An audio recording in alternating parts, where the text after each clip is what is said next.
Okay, ಒಂದು ವಾಕ್ಯ ಓದ್ಕೊಂಡು ಪ್ರಾರಂಭ ಮಾಡಿಕೊಳ್ಳೋಣ. 1 ಯೋಹಾನ ಬರೆದ ಪುಸ್ತಕ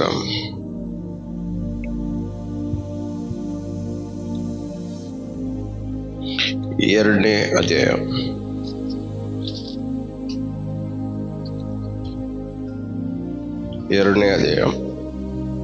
5ನೇ ವಾಕ್ಯ.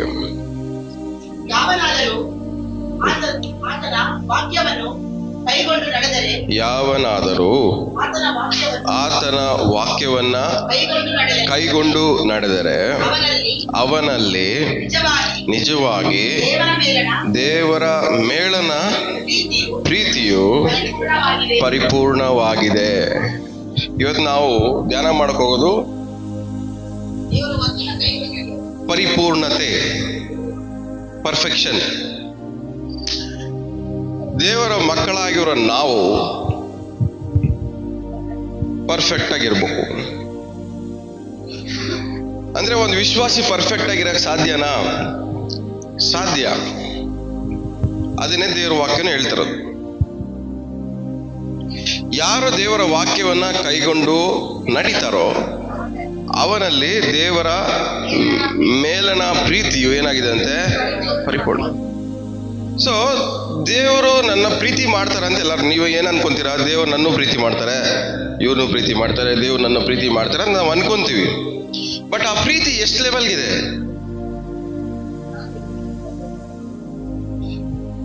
ದೇವರು ನಿಮ್ಮನ್ನೆಲ್ಲರನ್ನೂ ಪ್ರೀತಿ ಮಾಡ್ತಾ ಇದ್ದಾರೆ, ನಿಜನೇ ಅಲ್ವಾ?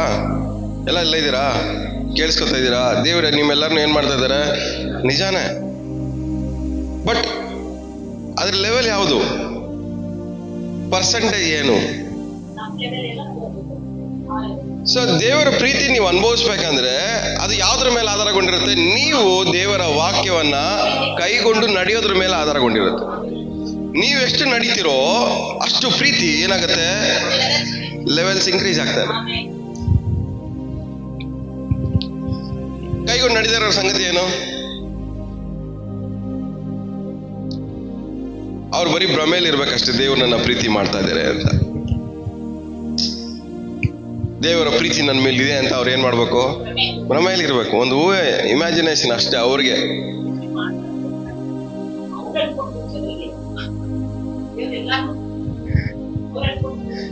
ಫಸ್ಟ್ ಸ್ಟಾರ್ಟ್ ಆಗಿದೆ ಅಲ್ಲಿಂದ.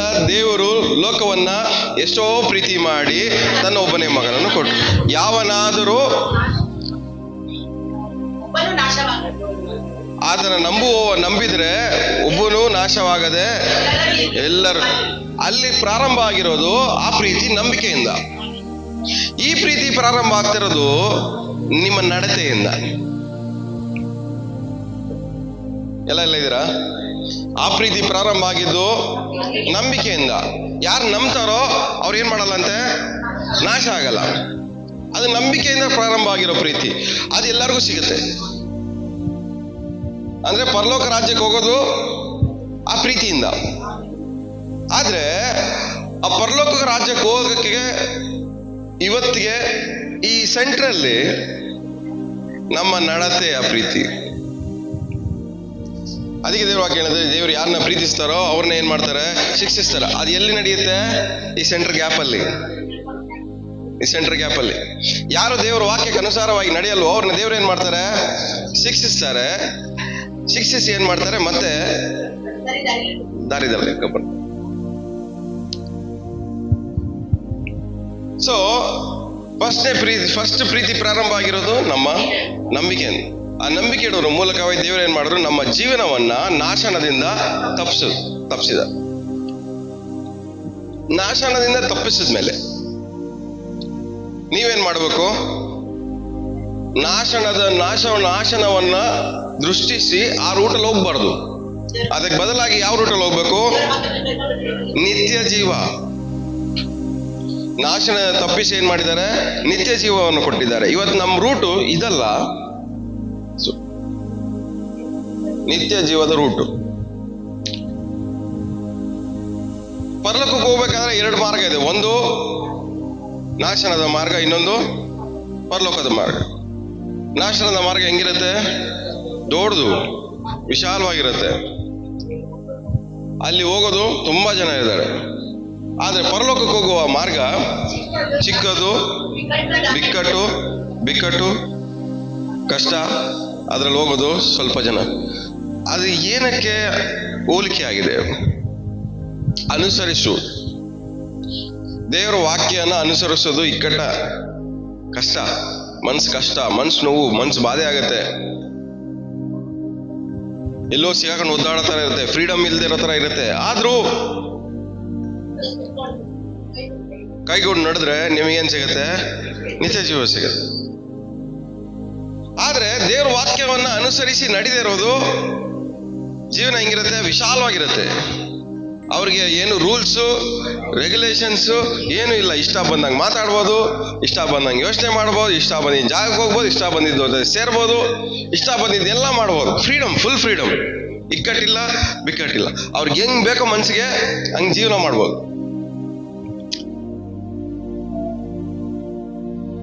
ಆದ್ರೆ ದೇವರ ವಾಕ್ಯವನ್ನ ಅನುಸರಿಸುವವನ ಜೀವನ ಹೆಂಗಿರುತ್ತೆ? ಹೊರಗಡೆ ಎಲ್ಲಾನು ಇರುತ್ತೆ, ಬಟ್ ಒಳಗಡೆ ಅವನಿಗೆ ಹೆಂಗಿರುತ್ತೆ?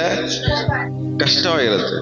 ಯಾಕಂದ್ರೆ ಒಳ್ಳೇದ್ರಲ್ಲಿ ಬದುಕೋದು ಇಕ್ಕಟ್ಟು, ಒಳ್ಳೇದ್ರಲ್ಲಿ ಬದುಕೋದು ಕಷ್ಟ, ಒಳ್ಳೇದ್ರಲ್ಲಿ ಬದುಕೋದು ನೋವು, ಬಾಧೆ. ಯಾಕಂದ್ರೆ ಒಂದೊಂದ್ಸರಿ ನಮ್ಗೆ ನಮ್ಮ ಒಳ್ಳೇದ್ ನಮ್ಗೆ ಇಷ್ಟ ಆಗಲ್ಲ, ಇನ್ನೊಂದು ಒಳ್ಳೇದಾಗಿರೋದು ಎದುರುಗಡೆ ಇರೋರ್ಗೂ ಇಷ್ಟ ಆಗಲ್ಲ. ಅವಾಗ ಏನಾಗತ್ತೆ? ನಮ್ಗೆ ಹಿಂಸೆ ಆಗತ್ತೆ, ಕಷ್ಟ ಆಗತ್ತೆ. ಇವ್ರಿಗೆಲ್ಲ ನಾ ಒಳ್ಳೇದ್ ಮಾಡ್ಬೇಕಾ? ಇವ್ರ ಹತ್ರ ಎಲ್ಲ ಹೋಗಿ ಒಳ್ಳೇದ್ ಮಾತಾಡ್ಬೇಕಾ? ಇವ್ರ ಬಗ್ಗೆ ಎಲ್ಲ ನಾವು ಒಳ್ಳೇದ್ ಯೋಚನೆ ಮಾಡ್ಬೇಕಾ? ಮನ್ಸು ಕಷ್ಟ ಆಗತ್ತೆ, ಇಕ್ಕಟ್ಟಾಗತ್ತೆ. ಆದ್ರೂ ನಾವು ಆರಿಸ್ಕೊಂಡಿರುವಂತ ಮಾರ್ಗ ಇಕ್ಕಟ್ಟಾಗಿರೋ ಮಾರ್ಗನೇ. ಅದು ಒಳ್ಳೇದ್ ಮಾಡಕ್ಕೆ ನಮ್ಗೆ ಇಕ್ಕಟ್ಟಾಗಿರುತ್ತೆ, ಒಳ್ಳೇದ್ ಮಾಡಕ್ಕೆ ನಮ್ಗೆ ಕಷ್ಟವಾಗಿರುತ್ತೆ. ಬಟ್ ಕೆಟ್ಟದ್ ಮಾಡಕ್ಕೆ ತುಂಬಾ ಈಸಿ, ಯಾಕಂದ್ರೆ ಅದಕ್ಕೆ ಫ್ರೀಡಮ್ ತುಂಬಾ ಇದೆ ನಮ್ಗೆ.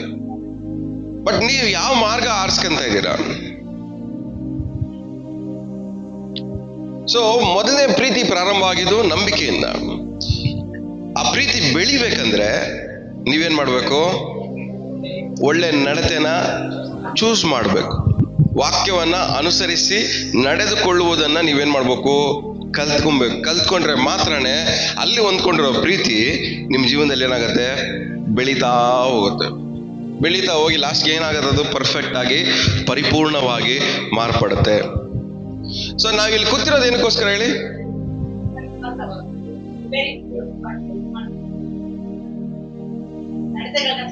ದೇವರ ಪ್ರೀತಿಯನ್ನು ಅನುಭವಿಸಕ್ಕೆ. ನಾವು ಲೋಕದಲ್ಲಿ ಎಷ್ಟೋ ಕಷ್ಟಪಟ್ಟು, ನೋವು ಪಟ್ಟು, ಬಾಧೆ ಪಟ್ಟು ದೇವರ ಬಳಿ ಏನಕ್ಕೆ ಬರ್ತೀವಿ? ದೇವರ ಪ್ರೀತಿಯನ್ನು ಅನುಭವಿಸಕ್ಕೆ. ಆ ಪ್ರೀತಿಯ ಮೂಲಕವಾಗಿ ಬರುವಂತ ಆದರಣೆಯನ್ನ, ಧೈರ್ಯವನ್ನ, ನಿರೀಕ್ಷೆಯನ್ನ ಹೊಂದ್ಕೊಳಕ್ ನಾವೇನ್ ಮಾಡ್ತೀವಿ? ದೇವರ ಬಳಿಗೆ ಬರ್ತೀವಿ. ಆದ್ರೆ ಅದೆಲ್ಲ ಹೊಂದ್ಕೊಬೇಕಂದ್ರೆ ನಮಗ್ ಬೇಕಾಗಿರೋದಲ್ಲ ಯಾವುದು? ಒಂದೇ ಪ್ರೀತಿ. ದೇವರು ಈ ಲೋಕವನ್ನ ರಕ್ಷಣೆ ಮಾಡೋದಕ್ಕೆ ಪ್ರಾರಂಭನೇ, ಸ್ಟಾರ್ಟಿಂಗ್ ಪಾಯಿಂಟೇ ಪ್ರೀತಿ. ಈ ಲೋಕವನ್ನ ಏನ್ ಮಾಡ್ಬೇಕಂದ್ರು? ಕಾಪಾಡ್ಬೇಕು, ರಕ್ಷಣೆ ಮಾಡ್ಬೇಕು ಅನ್ನೋದಕ್ಕೆ ಸ್ಟಾರ್ಟಿಂಗ್ ಪಾಯಿಂಟು ಪ್ರೀತಿ. ಸ್ಟಾರ್ಟಿಂಗ್ ಪಾಯಿಂಟೇ ಪ್ರೀತಿ ಇರ್ಬೇಕಾದ್ರೆ ಕಂಟಿನ್ಯೂ ಆಗೋದು ಏನಾಗಿರುತ್ತೆ ಹೇಳ್ರಿ? ಪ್ರೀತಿನೇ ಆಗಿರುತ್ತೆ. ಸೊ ದೇವರ ಪ್ರೀತಿಯ ಮೇರೆಗೆ ನಾಶವಾಗೋರ್ನ ಕಾಪಾಡಿದ್ರು. ಇವಾಗ ದೇವರ ಪ್ರೀತಿಯ ಮೇರೆಗೆ ಏನೆಲ್ಲ ಅನುಭವಿಸ್ತಾ ಇದೀವೋ ಅದರಿಂದನೂ ದೇವ್ರು ಏನ್ ಮಾಡ್ತಾರೆ? ಕಾಪಾಡ್ತಾರೆ. ಎಲ್ಲ ನಡೆಯೋದೆ ದೇವರ ಪ್ರೀತಿಯಿಂದ. ಸೊ ಮೊದಲನೇ ಪ್ರೀತಿ ಪ್ರಾರಂಭ ಆಗಿದ್ದು ನಂಬಿಕೆ. ಅದ್ರ ಮೇಲೆ ನಂಬಿಕೆ ಇಟ್ಟರೆ ನಾಶನದಿಂದ ತಪ್ಪಿಸ್ತಾರೆ, ನಿತ್ಯ ಜೀವನ ಕೊಡ್ತು. ಆದ್ರೆ ಇವಾಗ ಏನ್ ಮಾಡ್ಬೇಕು? ನಾವು ದೇವರ ವಾಕ್ಯವನ್ನ ಕೈಗೊಂಡು ನಡೆದರೆ ದೇವರ ಪ್ರೀತಿ ನಮ್ಮಲ್ಲಿ ಏನಾಗತ್ತೆ? ಪರಿಪೂರ್ಣವಾಗಿ ಮಾಡ್ಬೇಕು. ಸೊ ಇವತ್ತು ದೇವರ ಪ್ರೀತಿ ನಮ್ಮಲ್ಲಿ ಏನಾಗ್ಬೇಕು? ಬೆಳಿಬೇಕು, ನಮ್ಮಲ್ಲಿ ಜಾಸ್ತಿ ಆಗ್ಬೇಕು. ನಮ್ಮಲ್ಲಿ ದೇವರ ಪ್ರೀತಿ ಏನಾಗ್ಬೇಕು? ಜಾಸ್ತಿ ಆಗ್ಬೇಕು. ಇವಾಗ ಪಕ್ಕದಲ್ಲಿರೋರಿಗೆ ಕೈ ಕಟ್ಟು ಮುಖ ನೋಡ್ಕೊಂಡು ಹೇಳ್ರಿ, ನನ್ನೆಲ್ಲ ನೋಡಿದ್ರೆ ದೇವರ ಪ್ರೀತಿ ಹೊಂದ್ಕೊಂಡಿರೋ ಮುಖ ತರ ಐತೆ ಅಂತ ಕೇಳ್ರಿ. ಇನ್ನೊಂದ್ಸರಿ ಕೇಳ್ರಿ, ಇನ್ನೊಂದ್ಸರಿ ಕೇಳ್ರಿ. ಹಂಗೆ ನಮ್ಮ ಮಕ್ಕಳಿಗೆ ಹೆಂಗೆ ಕಾಣಿಸ್ತವೆ? ದೇವ್ರ ಪ್ರೀತಿ ಹೊಂದಿರೋ ಮುಖಗಳ ಇವು. ಇಷ್ಟ ಬಂದಂಗೆ ಮಾಡ್ತೇವೆ, ಇಷ್ಟ ಬಂದಂಗೆ ಹೋಯ್ತೀವಿ, ಇಷ್ಟ ಬಂದಂಗೆ ಮಾತಾಡ್ತೀವಿ, ಇಷ್ಟ ಬಂದಂಗೆ ಯೋಚನೆ ಮಾಡ್ತೀವಿ, ಇಷ್ಟ ಬಂದಿರೋರ್ ಜೊತೆ ಎಲ್ಲ ಸೇರ್ತೀವಿ. ನಮ್ಮನ್ನು ನೋಡ್ಕೊಂಡು ನಾವು ಕೇಳ್ಕೊಬೇಕಾದ ಪ್ರಶ್ನೆ ಏನಂದ್ರೆ, ಈ ಮುಖದಲ್ಲಿ ದೇವರ ಪ್ರೀತಿ ಎಲ್ಲಾದ್ರೂ ಕಾಣಿಸ್ತೈತಾ?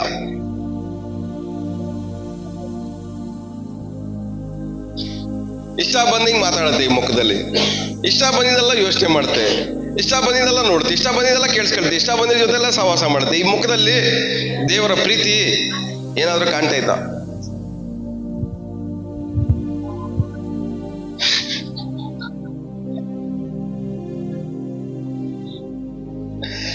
ಸೊ ನಮ್ಮಲ್ಲಿ ದೇವರ ಒಂದು ಪರಿಪೂರ್ಣತೆ, ದೇವರ ಪ್ರೀತಿಯ ಪರಿಪೂರ್ಣತೆ ನಮ್ಮಲ್ಲಿ ಕಾಣಲ್ಪಡಬೇಕು.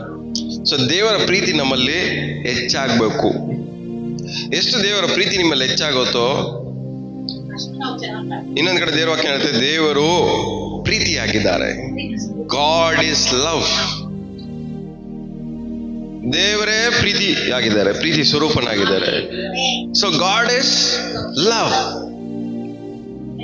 ಯಾರಲ್ಲಿ ಆ ಪ್ರೀತಿ ಪರಿಪೂರ್ಣವಾಗುತ್ತೋ ಅವರಲ್ಲಿ ದೇವರಿದ್ದಾರೆ.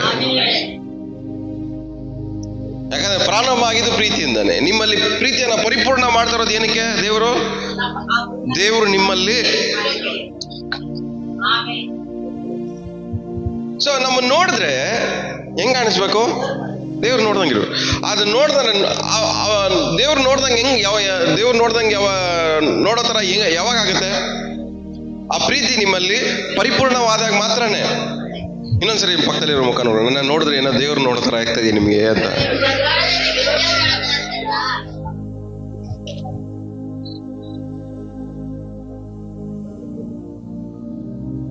ಸೊ ದೇವರು ಪ್ರೀತಿ ಸ್ವರೂಪನಾಗಿದ್ದಾರೆ. ದೇವರೇ ಪ್ರೀತಿಯಾಗಿರ್ಬೇಕಾದ್ರೆ ಆ ಪ್ರೀತಿಯಲ್ಲಿ ನಾವೇನಾಗ್ಬೇಕು? ಪರಿಪೂರ್ಣರಾಗ್ಬೇಕು. ಅವಾಗ ದೇವರ ಪರಿಪೂರ್ಣತೆ ನಮ್ಮಲ್ಲಿ ಏನಾಗತ್ತೆ? ಕಾಣಲ್ಪಡುತ್ತೆ. ಬಟ್ ನಾವು ನಂಬ್ತೀವಿ ದೇವ್ರು ನನ್ನನ್ನು ಪ್ರೀತಿ ಮಾಡ್ತಾ ಇದಾರೆ, ನಿಜಾನೇ. ದೇವರು ನಿಮ್ಮಲ್ಲಿದ್ದಾರೆ, ನಿಜಾನೇ. ಬಟ್ ದೇವರ ಒಂದು ಪರಿಪೂರ್ಣತೆ, ಆ ಪ್ರೀತಿಯ ಪರಿಪೂರ್ಣತೆ ನೀವು ವಾಕ್ಯವನ್ನ ಅನುಸರಿಸಿದ್ರ ಮೇಲೆ ಆಧಾರ ಪಟ್ರೆ. ಆಮೇಲೆ ಎಲ್ಲ ಇದ್ದೀರಾ? ಹೋಗೋಣ ಮುಂದೆ. 1 ಕೊರಿಂಥ 3ನೇ ಅಧ್ಯಾಯ. 1 ಕೊರಿಂಥ 3ನೇ ಅಧ್ಯಾಯ 10ನೇ ವಾಕ್ಯ. ದೇವರು ನನಗೆ ಕೃಪೆಯಿಂದ ಒಪ್ಪಿಸಿದ ಕೆಲಸವನ್ನು ನಡೆಸಿ ನಾನು ಪ್ರವೀಣ ಶಿಲ್ಪಿಯಂತೆ ಅಸ್ತಿವಾರ ಹಾಕಿದ್ದೇನು. ಮತ್ತೊಬ್ಬನು ಅದರ ಮೇಲೆ ಕಟ್ಟುತ್ತಾನೆ, ಪ್ರತಿಯೊಬ್ಬನು ತಾನು ಅದರ ಮೇಲೆ ಎಂತದನ್ನು ಕಟ್ಟುತ್ತಾನೋ ಎಚ್ಚರಿಕೆಯಾಗಿರಬೇಕು. ಹಾಕಿರುವ ಅಸ್ತಿವಾರವು ಯೇಸು ಕ್ರಿಸ್ತನೇ. ಆ ಅಸ್ತಿವಾರವನ್ನಲ್ಲದೆ ಮತ್ತೊಂದು ಅಸ್ತಿವಾರವನ್ನು ಯಾರು ಹಾಕಲಾರರಷ್ಟೇ. ಆ ಅಸ್ತಿವಾರದ ಮೇಲೆ ಚಿನ್ನ, ಬೆಳ್ಳಿ, ರತ್ನ, ಕಟ್ಟಿಗೆ, ಹುಲ್ಲು, ಅಪ್ಪು ಮುಂತಾದವುಗಳಲ್ಲಿ ಯಾವುದರಿಂದ ಕಟ್ಟಿದರೂ ಅವನವನ ಕೆಲಸವು ವ್ಯಕ್ತವಾಗುವುದು. ಕ್ರಿಸ್ತನು ಬರುವ ದಿನವು ಬೆಂಕಿಯೊಡನೆ ಉದಯವಾಗಿ ಆ ಕೆಲಸವನ್ನು ಸ್ಪಷ್ಟವಾಗಿ ತೋರಿಸುವುದು. ಅವನವನ ಕೆಲಸವೆಂತದೋ ಆ ಬೆಂಕಿ ಶೋಧಿಸುವುದು. ಒಬ್ಬನು ಅಸ್ತಿವಾರದ ಮೇಲೆ ಕಟ್ಟಿದ್ದು ಉಳಿದರೆ ಅವನಿಗೆ ಸಂಬಳ ಬರುವುದು. ಒಬ್ಬನು ಕಟ್ಟಿದ್ದು ಸುಟ್ಟು ಹೋದರೆ ಅವನಿಗೆ ಸಂಬಳವು ನಷ್ಟವಾಗುವುದು. ತಾನಾದರೂ ರಕ್ಷಣೆ ಹೊಂದುವೆನು, ಆದರೆ ಬೆಂಕಿಯೊಳಗಿಂದ ತಪ್ಪಿಸಿಕೊಂಡವನ ಆಗಿರುವನು. ನೀವು ದೇವರ ಅವನಾದರೂ ದೇವರ ತಾನಾದರೂ ರಕ್ಷಣೆ ಹೊಂದುವನು, ಬೆಂಕಿ ಒಳಗಡೆಯಿಂದ ತಪ್ಪಿಸಿಕೊಂಡವನಾಗಿ. ನಾನು ಹೇಳ್ತಾ ಇದ್ದೀನಿ ನೋಡ್ರಿ, ಇದು ಈ ವಾಕ್ಯ ನಿಮ್ಗೆ ಏನ್ ಅರ್ಥ ಆಯ್ತು ಇಲ್ಲಿವರೆಗೂ? ನಿಮ್ಗೆ ಅದ್ರಲ್ಲಿ ಏನೇನ್ ಪಾಯಿಂಟ್ಸ್ ನಿಮ್ಗೆ ಅರ್ಥ ಆಯ್ತು ಒಂದ್ ಸ್ವಲ್ಪ ಹೇಳ್ರಿ ನೋಡೋಣ.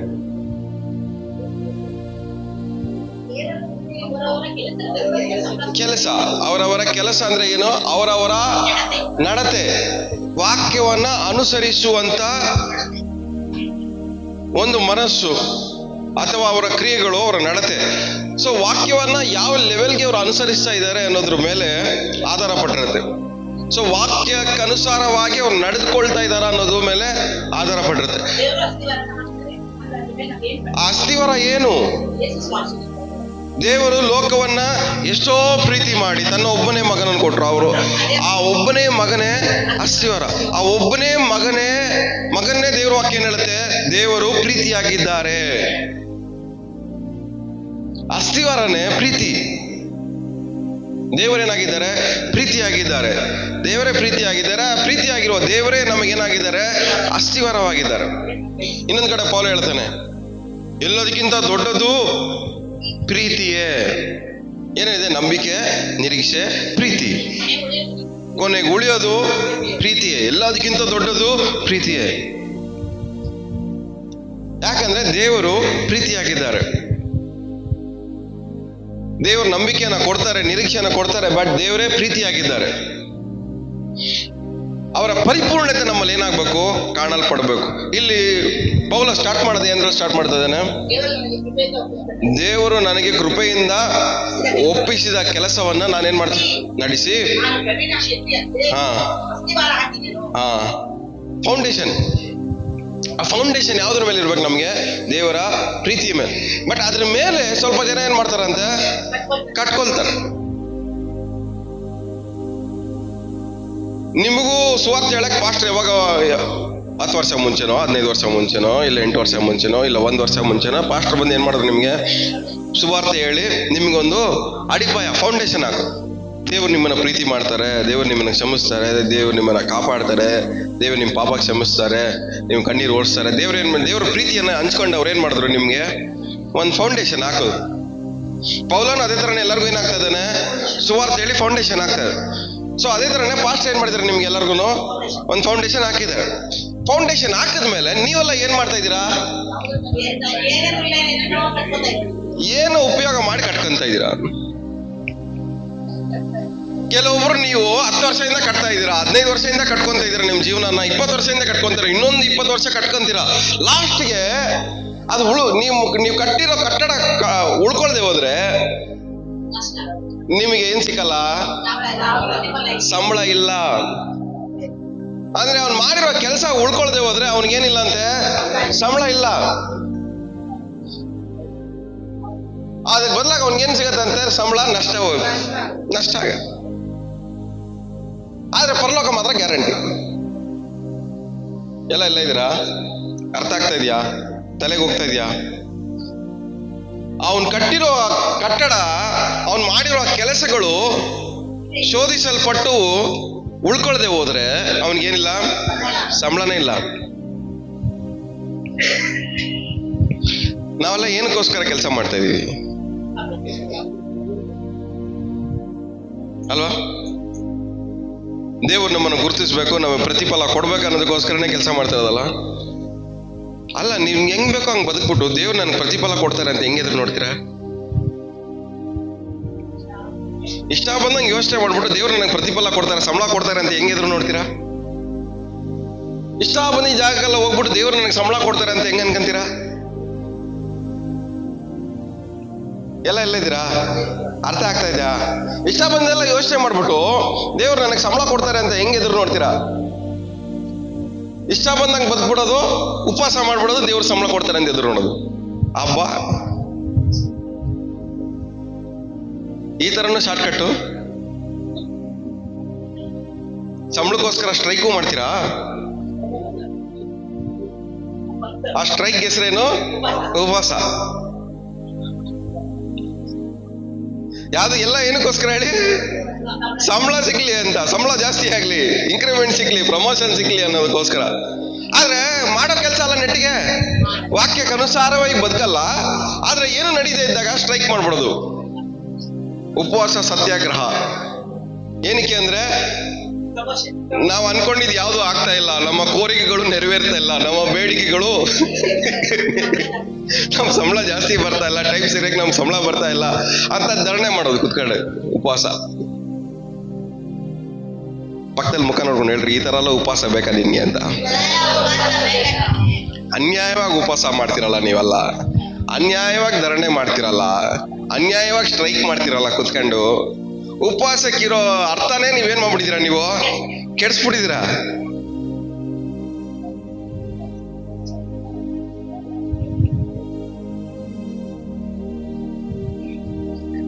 ವರ್ಷದಿಂದ ನೋಡ್ತಾ ಇರ್ತಾರೆ, ಏನಕ್ಕೆ ಇವನು ಉಪವಾಸ ಮಾಡ್ತಾವನೆ, ಉಪವಾಸ ಮಾಡ್ತಾ ಇರೋದಕ್ಕೆ ಉದ್ದೇಶ ಏನು? ಕೋರಿಕೆಗಳು ನೆರವೇರ್ಬೇಕು, ಅವನ ಬೇಡಿಕೆಗಳು ನೆರವೇರ್ಬೇಕು. ಆದ್ರೆ ಇವನ್ ಮಾತ್ರ ಕೊಟ್ಟಿರೋ ಕೆಲಸನ ನ್ಯಾಯವಾಗಿ ಮಾಡಲ್ಲ. ಇವನ್ ಇಷ್ಟ ಬಂದಂಗೆ ಮಾಡ್ಕೊಂತಾನೆ, ಇವನಿಗೆ ಇಷ್ಟ ಬಂದ ಜಾಗಕ್ಕೆ ಹೋಯ್ತಾನೆ, ಇಷ್ಟ ಬಂದಿದ್ದೆಲ್ಲ ಯೋಚನೆ ಮಾಡ್ತಾನೆ, ಇಷ್ಟ ಬಂದಿದ್ದೆಲ್ಲ ಹೇಳ್ಕೊಂತಾನೆ. ಆದ್ರೆ ಸಂಬಳ ಮಾತ್ರ ಕರೆಕ್ಟ್ ಟೈಮ್ಗೆ ಬರ್ಬೇಕು. ಆದ್ರೆ ದೇವ್ರ ವಾಕ್ಯ ಕ್ಲಿಯರ್ ಆಗಿ ಹೇಳ್ತಾ ಇದೆ, ಯಾರ ಕೆಲಸ ಉಳಿಯಲ್ವೋ ಅವನಿಗೆ ಸಂಬಳ ಇಲ್ಲ.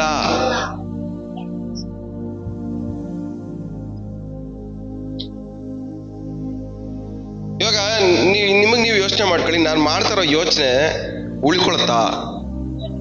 ನಾನು ಮಾತಾಡೋ ಮಾತುಗಳಿಗೆ ಬೆಲೆ ಇದೆಯಾ? ಉಳ್ಕೊಳತ್ತಾ? ನನ್ನ ಕ್ರಿಯೆಗಳಿಗೆ ಬೆಲೆ ಇದೆಯಾ? ಉಳ್ಕೊಳುತ್ತಾ? ದೇವರು ನಿಮ್ಮನ್ನ ಟೆಸ್ಟ್ ಮಾಡ್ಬೇಕಾದ್ರೆ ನಿಮ್ಮ ಮಾತುಗಳು ಗಾಳಿಯಲ್ಲಿ ಅಭಿಯಾಗಿ ಹೋಗ್ಬಿಡ್ತಾ ಇಲ್ಲ ಉಳ್ಕೊಳುತ್ತಾ?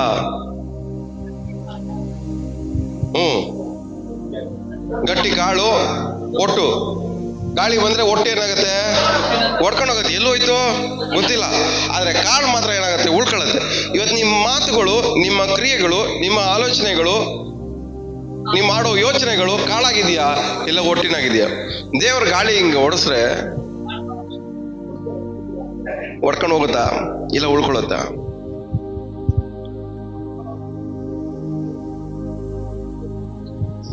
ಕೆಲವೊಬ್ರು ಒಂದೊಂದ್ಸರಿ ಮಾತಾಡ್ಬಿಟ್ಟು, ಯಾಕೆ ಬ್ರದರ್ ನೀವ್ ಹಂಗ್ ಮಾತಾಡಿದ್ರಿ ಅಂದ್ರೆ, ಏನೋ ಮಾತಾಡ್ಬಿಟ್ಟೆ ಬ್ರದರ್, ಸಂಸ್ಕೃತಿ ಚೇಂಜ್ ಆಗೋಗುತ್ತೆ. ಅದಕ್ಕೆ ಫಸ್ಟ್ ಯಾರೆಲ್ಲ ಏನೆಲ್ಲ ಮಾತಾಡ್ತಾರೆ ಅದನ್ನ ಮೈಂಡ್ಗೆ ಹಾಕೊಳ್ಳಲ್ಲ ನಾನು. ಸೆಕೆಂಡ್, ಥರ್ಡ್, ಫೋರ್ತ್ ಅದಾದ್ಮೇಲೆ ಏನಾದ್ರೂ ಅದೇ ಸೇಮ್ ಮಾತುಗಳು ವಾಪಸ್ ಬಂತು ಅಂದ್ಕೊಳ್ಳಿ, ಅವಾಗ ಸೀರಿಯಸ್ ಆಗಿ. ಸ್ಟಾರ್ಟಿಂಗ್ ಹೇಳಿದ ತಕ್ಷಣ ಅಂದ್ರೆ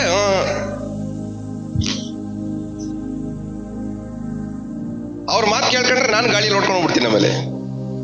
ಯಾಕಂದ್ರೆ ಅವರೇ ಏನ್ ಮಾಡ್ತಾರೆ, ಇವತ್ತಿಗೂ ಇದು ಮಾತಾಡ್ತಾರೆ, ನಾಳೆಗೆ ಇನ್ನೊಂದು ಮಾತಾಡ್ತಾರೆ, ನಾಳೆದು ಇನ್ನೊಂದು ಮಾತಾಡ್ತಾರೆ. ಅವ್ರ ಮಾತುಗಳನ್ನ ಅವರೇ ಚೇಂಜ್ ಮಾಡ್ಕೊಂತ ಇರ್ತಾರೆ. ಯಾವ ಮಾತು ಉಳ್ಕೊಳ್ಳಲ್ಲ. ಇನ್ನೊಬ್ರು ಹೇಳ್ತಾರೆ, ನಾನು ಹಂಗೆ ಹೇಳ್ದ, ನಾನು ಹೇಳಿಲ್ಲ ಬಿಲ್ಲ ಹಂಗೆ, ನನ್ಗೆ ಗೊತ್ತಿಲ್ದಿರ ಮಾತಾಡ್ಬಿಟ್ಟು ನಿಮ್ಗೆ ಗೊತ್ತಿಲ್ಲ ಹೆಂಗ್ ಮಾತಾಡ್ತೀರಾ?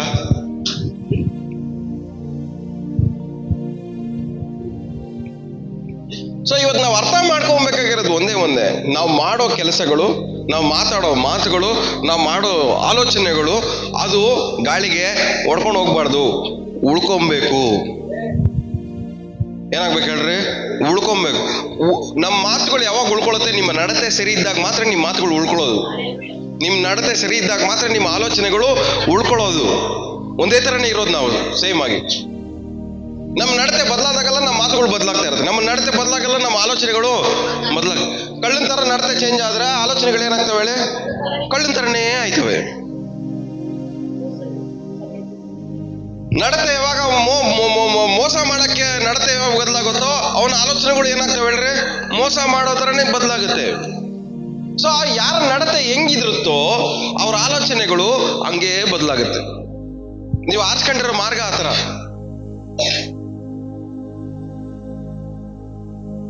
ನೀವು ಆರಿಸ್ಕೊಂಡಿರೋ ವಿಧಾನಗಳು ಆತರ.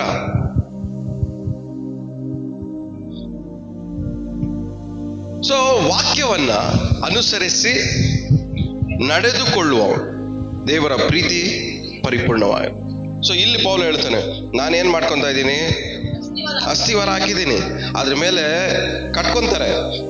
ಕಟ್ಕೊಬೇಕಾದ್ರೆ ಯಾವ್ದ್ರ ಮೂಲಕವಾಗಿ ಕಟ್ಕೊಂತ ಇದ್ದಾರೋ ಆ ವಾಕ್ಯ ಓದಿ.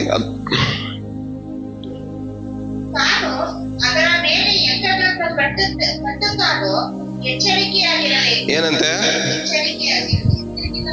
ಯಾವ್ದ್ರ ಮೂಲಕವಾಗಿ ಕಟ್ತಾನೋ ಎಚ್ಚರಿಕೆಯಿಂದ ಕಟ್ಕೊಬೇಕು. ನಿಮ್ ಜೀವನ ಕಟ್ಕೋಬೇಕಾದ್ರೆ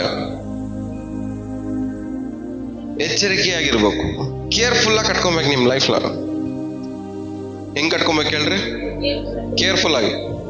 ನಮ್ ಲೈಫ್ ಯಾವ್ದ್ರ ಮೂಲಕ ಕಟ್ಟಲ್ಪಡುತ್ತೆ ಹೇಳ್ರಿ? ನಾವು ಮಾತಾಡೋ ಮಾತುಗಳ ಮೂಲಕವಾಗಿ ಕಟ್ಟಲ್ಪಡುತ್ತೆ, ನಾವು ಮಾಡೋ ಆಲೋಚನೆಗಳ ಮೂಲಕವಾಗಿ ಕಟ್ಟಲ್ಪಡುತ್ತೆ, ನಾವು ಹಾಕೋ ಪ್ಲಾನ್ಗಳ ಮೇಲೆ ಕಟ್ಟಲ್ಪಡುತ್ತೆ, ನಾವು ಮಾಡೋ ಸಹವಾಸಗಳು, ಫ್ರೆಂಡ್ಶಿಪ್ ಮೇಲೆ ಮೂಲಕವಾಗಿ ಕಟ್ಟಲ್ಪಡುತ್ತೆ.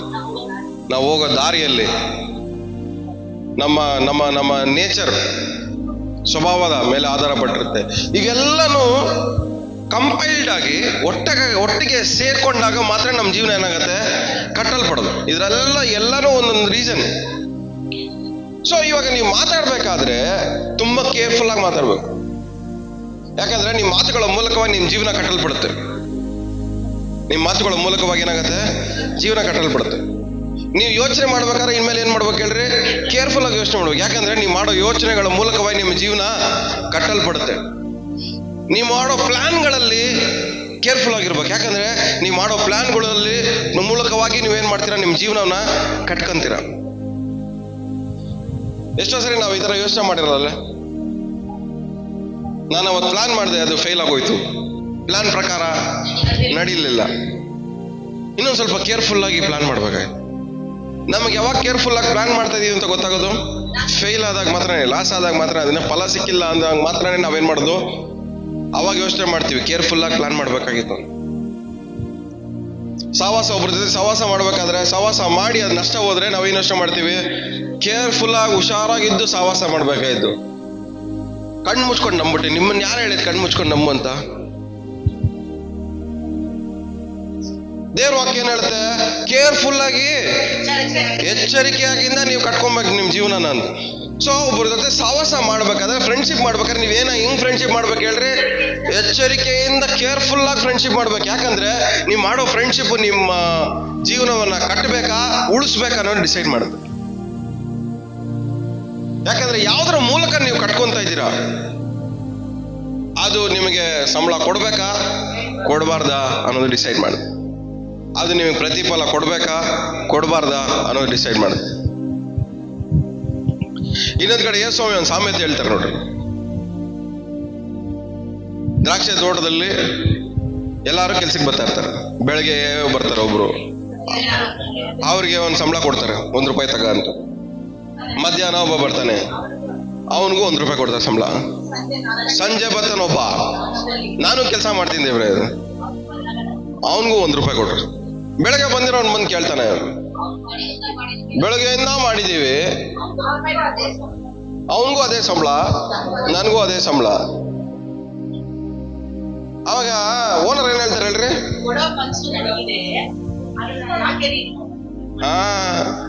ಓದಿಲ್ಲ ನೀವು ಸರಿಯಾಗಿ.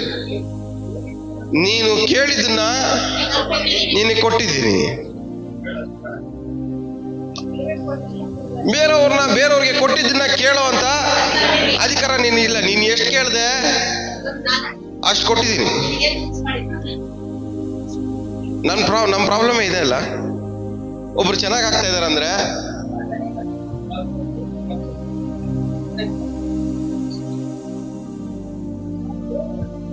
ಒಬ್ಬರ ಅಭಿವೃದ್ಧಿ ಆಗ್ತಾ ಇದ್ರೆ ನಮ್ಮ ಮನಸ್ಸಲ್ಲಿ ಏನಂತ ಪ್ರಾರ್ಥನೆ ಬರುತ್ತೆ ಹೇಳ್ರಿ, ದೇವ್ರೆ ಅವ್ರು ಕೊಡ್ತಾ ಇದೀಯಾ, ನನ್ಗೂ ಕೊಡು. ಯಾವ ತರ ಪ್ರಾರ್ಥನೆ ಇದು?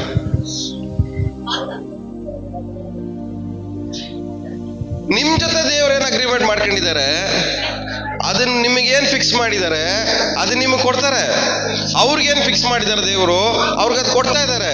ಇನ್ನೊಬ್ರಿಗೆ ಏನ್ ದೇವ್ರು ಫಿಕ್ಸ್ ಮಾಡಿದಾರೋ ಅದನ್ನ ಅವ್ರು ಕೊಡ್ತಾ ಇದ್ದಾರೆ. ಅದನ್ನ ನೋಡ್ಕೊಂಡು ದೇವ್ರೆ ಅವ್ರಿಗೂ ಕೊಟ್ಟಿದ್ಯಾ, ನನಗೂ ಕೊಡು.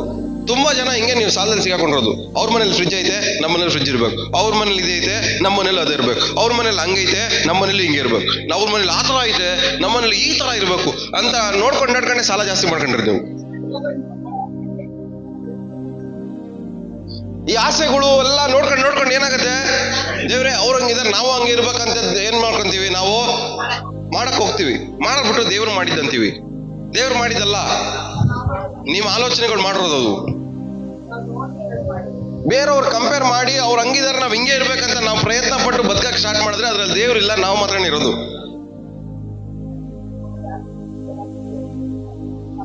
ನಿಮಗಂತ ಒಂದು ಐಡಿಯಾ ಇರಬೇಕು, ನಾನು ಹಿಂಗೆ ಬದುಕಬೇಕಂತ ನಿಮಗಂತ ಒಂದು ಐಡಿಯಾ ಇರಬೇಕು, ನಿಮಗೊಂದು ಒಂದು ಆಸೆ ಇರಬೇಕು, ನಿಮ್ಗೊಂದು ಒಂದು ಪ್ಲಾನ್ ಇರಬೇಕು, ನಿಮ್ಗಂತ ಒಂದು ಮಾರ್ಗ ಇರಬೇಕು. ನಾನು ಇದೇ ತರ ಇರ್ಬೇಕಂತ ಎಲ್ಲಾರ ತರ ಇರಕ್ ಹೋಗ್ಬಾರ್ದು. ಎಲ್ಲಾರ ಬೆರಳಲ್ಲೂ ಒಂದೊಂದು ಏನಿದೆ, ಒಬ್ಬೊಬ್ರು ಬೆರಳಲ್ಲೂ ಒಂದೊಂದಿದೆ, ಮ್ಯಾಚ್ ಆಗಲ್ಲ. ಸೊ ದೇವರು ಒಬ್ಬೊಬ್ಬರನ್ನ ಒಂದೊಂದು ರೀತಿಯಾಗಿ ಸೃಷ್ಟಿ ಮಾಡಿದ್ದಾರೆ. ಇವ್ರಿದ್ದಂಗೆ ಅವರಿಲ್ಲ, ಅವರಿದ್ದಂಗೆ ಇವರಿಲ್ಲ. ಸೊ ತಲೆಯಿಂದ ಕಾಲ್ವರೆಗೂ ಒಂದು DNA ಕೂಡ ಒಬ್ಬರಿಂದ ಒಬ್ರಿಗೆ ಮ್ಯಾಚ್ ಆಗಲ್ಲ. ಬ್ಲಡ್ ಸ್ಯಾಂಪಲ್ ತಗೊಂಡ್ರು ಯಾವುದು ಯಾರಿಗೂ ಮ್ಯಾಚ್ ಆಗಲ್ಲ. ಮ್ಯಾಚ್ ಆದ್ರೂ ಎಷ್ಟೋ ವರ್ಷ ಹಿಂದೆ ಮ್ಯಾಚ್ ಆಗ್ತದೆ ಹೊರತು ಪ್ರೆಸೆಂಟ್ ಅಲ್ಲಿ ಯಾರಿಗೂ ಮ್ಯಾಚೇ ಆಗಲ್ಲ. ಅದಕ್ಕೆ DNA ಟೆಸ್ಟ್ ಮಾಡ್ತಾರೆ. ಯಾಕಂದ್ರೆ ಇವನ್ ತರ ಇನ್ನೊಬ್ನು ಇಲ್ಲ. ಆದ್ರೆ ನಾವೇನ್ ಬದುಕಕ್ಕ ಪ್ರಯತ್ನ ಪಡ್ತೀವಿ? ಅವ್ರ ತರನೇ ಬದುಕಕ್ಕೆ ಪ್ರಯತ್ನ ಪಡ್ತೀವಿ, ಅವ್ರ ತರನೇ ಮಾತಾಡಕ್ ಪ್ರಯತ್ನ ಪಡ್ತೀವಿ, ಅವ್ರ ತರನೇ ಯೋಚನೆ ಮಾಡಕ್ ಪ್ರಯತ್ನ ಪಡ್ತೀವಿ. ನಾವು ಇಮಿಟೇಷನ್ ಜಾಸ್ತಿ ಮಾಡ್ತೀವಿ. ಬೇರೆಯವರ ಲೈಫ್ ನ ಪ್ರತಿಬಿಂಬಿಸ್ಕೊಬೇಕಂತ ಪ್ರಯತ್ನ ಪಡ್ತೀವಿ. ಬಟ್ ನಿಮ್ಮನ್ನ ದೇವ್ರು ಏನಕ್ಕೋಸ್ಕರ ಕರೆದಿದ್ದಾರೆ? ಆ ತರ ಬದುಕಕ್ಕೆ ನೀವು ಪ್ರಯತ್ನ ಪಡ್ರಿ.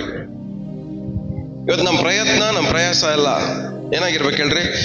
ನನ್ನ ದೇವ್ರು ಏನಕ್ಕೆ ಕರೆದಿದ್ದಾರೋ ಅದರ ಪ್ರಕಾರವಾಗಿ ನಾನಾಗಿ ಬದುಕ್ತೀನಿ ಅಂತ. ಆಮೇಲೆ ಇವತ್ತು ಏನಾಗ್ಬೇಕು ಹೇಳ್ರಿ? ಎಲ್ಲ ಹೇಳಿ ಗಟ್ಟಿಯಾಗಿ ಶಬ್ದ ತೆಗೆದು, ನಾನಾಗೇ ಬದುಕ್ತೀನಿ. ದೇವ್ರು ನನ್ನ ಹೆಂಗ್ ಕರೆದಿದ್ದಾರೋ, ಏನಕ್ಕೋಸ್ಕರ ಕರೆದಿದ್ದಾರೋ ಇವತ್ತು ಅದು ನಾನಾಗೇ.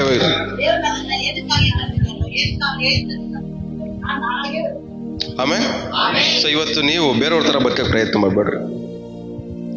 ನೀವಾಗೆ ಬದುಕ್ರಿ. ನಿಮಗಂತ ದೇವ್ರು ಒಂದು ಸಿಗ್ನೇಚರ್ ಕೊಟ್ಟಿದ್ದಾರೆ, ನಿಮಗಂತ ದೇವ್ರು ಒಂದು ಪ್ಲಾನ್ ಇಟ್ಟಿದ್ದಾರೆ, ನಿಮ್ಗಂತ ಒಂದು ಯೋಜನೆಗಳನ್ನ ದೇವ್ರು ಇಟ್ಟಿದ್ದಾರೆ, ನಿಮ್ಗಂತ ದೇವ್ರು ಒಂದು ಸಂಬಳ ಫಿಕ್ಸ್ ಮಾಡಿದ್ದಾರೆ, ನಿಮ್ಗಂತ ದೇವ್ರು ಒಂದು ಪ್ರತಿಫಲ ಕೊಡ್ಬೇಕಂತ ನಿರ್ಧಾರ ಮಾಡಿದ್ದಾರೆ. ಬಟ್ ನೀವು ಕೆಲಸ ನಿಲ್ಬೇಕಾ ನಿಲ್ಬಾರ್ದ ಅನ್ನೋದು ನೀವು ಡಿಸೈಡ್ ಮಾಡ್ಬೇಕು.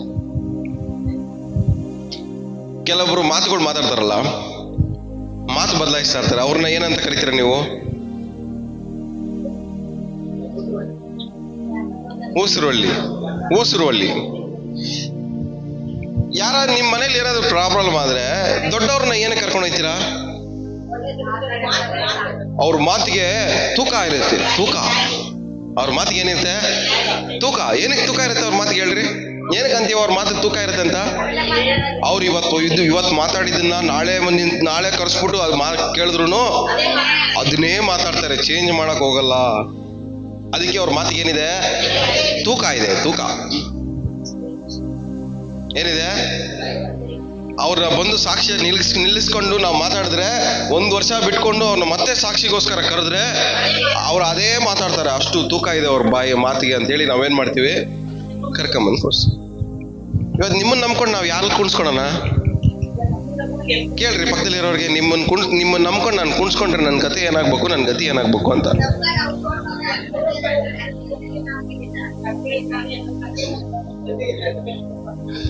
ನಿಮ್ಮನ್ನ ಕರ್ಕೊಂಡೋಗಿ ನಾನು ಕಳ್ತನ ಮಾಡಿಲ್ಲ ಸಾಕ್ಷಿಯಾಗಿ ನಿಂತ್ಕೋ ಅಂತ ನಿಲ್ಸಿದ್ರೆ ಇವತ್ತು ಕಳ್ತನ ಮಾಡಿಲ್ಲ ಅಂತೀವಿ, ಹಿಂದ್ಗಡೆ ಹೋಗಿ ಅವರೇ ಕಳ್ತನ ಮಾಡಿದ್ದು ಸಾರ್ ಅನ್ಬಿಡ್ತೀವಿ.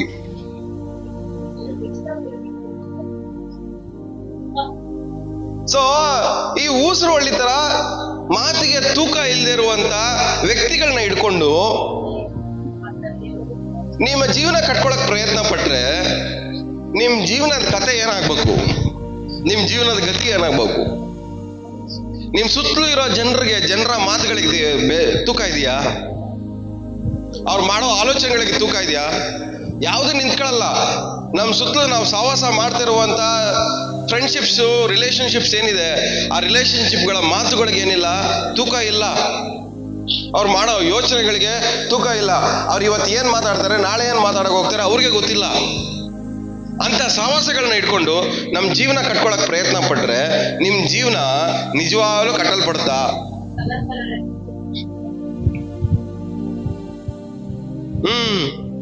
ಇವತ್ತು ಇಷ್ಟು ವರ್ಷಗಳು ನಾವು ಏನ್ ಮಾಡ್ತಾ ಇದೀವಿ? ಯಾವ್ದ್ರ ಮೂಲಕ ನಮ್ ಜೀವನ ಕಟ್ಕೊಂತ ಇದೀವಿ? ಇವತ್ತು ದೇವ್ರು ನಮ್ಮನ್ನ ಟೆಸ್ಟ್ ಮಾಡ್ಬೇಕಾದ್ರೆ ನಮ್ ಜೀವನ ಮಾಡಿರೋ ಕೆಲಸಗಳು ನಿಂತ್ಕೊಳ್ಳುತ್ತಾ? ಅಸ್ಥಿವಾರ ಇರುತ್ತೆ. ಆ ಅಸ್ಥಿವಾರದ ನಿಮಿತ್ತವಾಗಿ ನಿಮ್ಗೆ ಪರಲೋಕ ಗ್ಯಾರಂಟಿ ಆಗಿರೋದು. ಬಟ್ ಅದ್ರ ಮೇಲೆ ಕಟ್ಟಿರುವುದು ನಿಮ್ಗೆ ಸಂಬಳ ಕೊಡ್ಬೇಕಾ ಬೇಡವಾ ಅಂತ ಡಿಸೈಡ್ ಮಾಡುತ್ತೆ.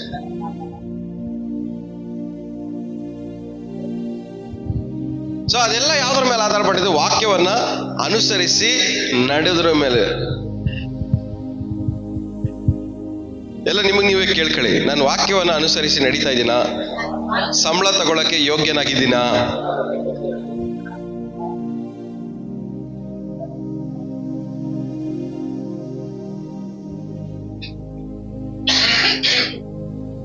ಸೊ ದೇವರ ವಾಕ್ಯವನ್ನ ಅನುಸರಿಸಿ ಕೈಗೊಂಡು ನಡೆಯುವವನಿಗೆ ದೇವ್ರೇನ್ ಮಾಡ್ತಾರೆ? ಸಂಬಳ ಕೊಡ್ತಾರ. ಅವನ ಕೆಲಸ ನಿಂತ್ಕೊಂಡಾಗ, ಅವನ್ ಮಾಡಿದ ಕೆಲಸ ಉಳ್ಕೊಂಡಾಗ. ಇನ್ನೊಂದ್ಸರಿ ಪಕ್ಕದಲ್ಲಿ ಮುಖ ನೋಡಿ. ನಿಮ್ಮ ಮಾತುಗಳಿಗೆ ಗ್ಯಾರಂಟಿ ವಾರಂಟಿ ಇದೆಯಾ? ನೀವು ಮಾಡೋ ಆಲೋಚನೆಗಳಿಗೆ ಗ್ಯಾರಂಟಿ ವಾರಂಟಿ ಇದೆಯಾ?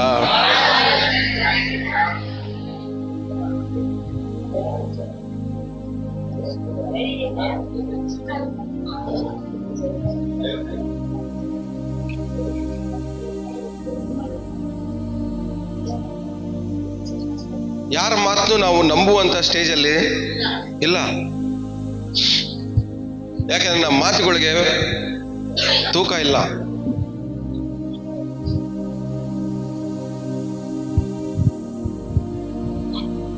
ಏನೇನು ಉಪಯೋಗ ಮಾಡ್ತಿದ್ದಾರೆ ನೋಡಿ. ಒಂದು ಗೋಲ್ಡ್, ಸಿಲ್ವರು,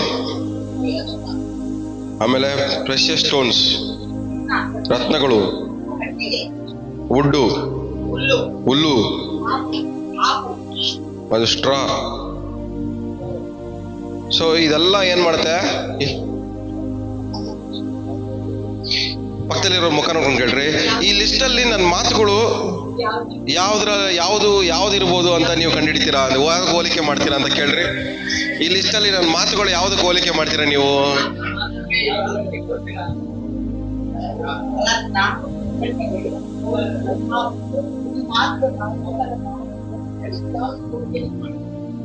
ನೀವು ಕೆಳಗಡೆಯಿಂದ ಓದ್ಕೊಂಡ್ಬರ್ಬೇಕಾದ್ರೆ ಕೆಳಗಡೆಯಿಂದ ಫಸ್ಟ್ ಪಾಯಿಂಟ್ ಇರೋದು ಏನಾಗುತ್ತೆ? ಬೇಗ ಸುಟ್ಟೋಗುತ್ತೆ.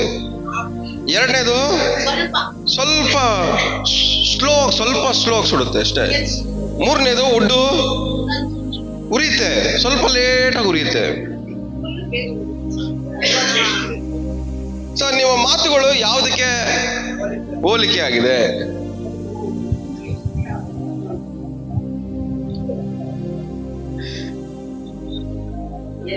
ಯಾವ್ದು ನಿಮ್ಮ ಮಾತು?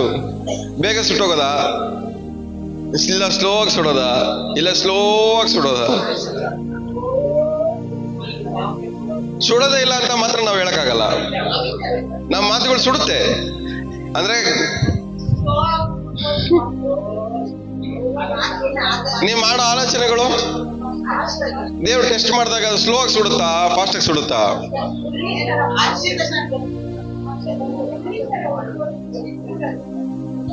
ನಿಮ್ಮ ಫ್ರೆಂಡ್ಶಿಪ್ಗಳನ್ನ ದೇವ್ರು ಸುಡೋಕ್ ಸ್ಟಾರ್ಟ್ ಮಾಡಿದ್ರೆ ಎಲ್ಲ ಫ್ರೆಂಡ್ಶಿಪ್ಗಳು ಉಳಿತಾ? ಎಲ್ಲ ಅರ್ಥ ಮಾಡ್ಕೊಳ್ಳಿ. ವಿಶ್ವಾಸಿ ಲೈಫಲ್ಲಿ ದೇವ್ರು ಎಲ್ಲದನ್ನು ಫೈರ್ ಅಲ್ಲೇ ಟೆಸ್ಟ್ ಮಾಡೋದು.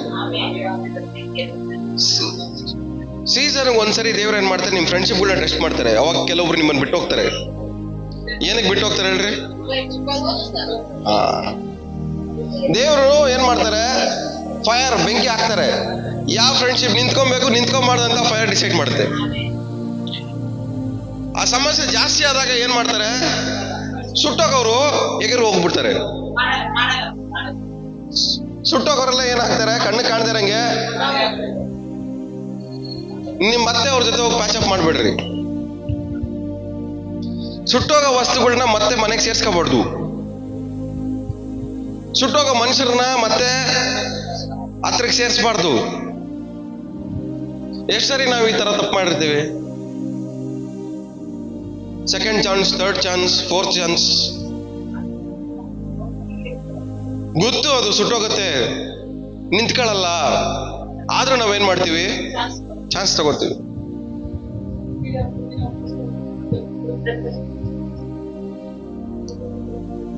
ನಿಮ್ ಜೀವನ ಏನಕ್ಕೆ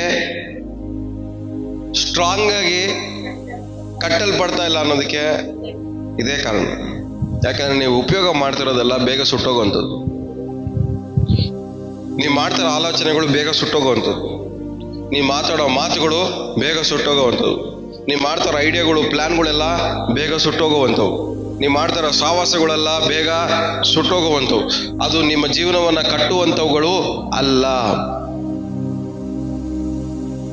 ನಮ್ಮ ಜೀವನವನ್ನ ಕಟ್ಟುವಂಥವು ಯಾವ್ದ್ರ ಮೇಲೆ ಆಧಾರಗೊಂಡಿರುತ್ತೆ? ನಮ್ಮ ನಡತೆಯ ಮೇಲೆ ಆಧಾರಗೊಂಡಿರುತ್ತೆ.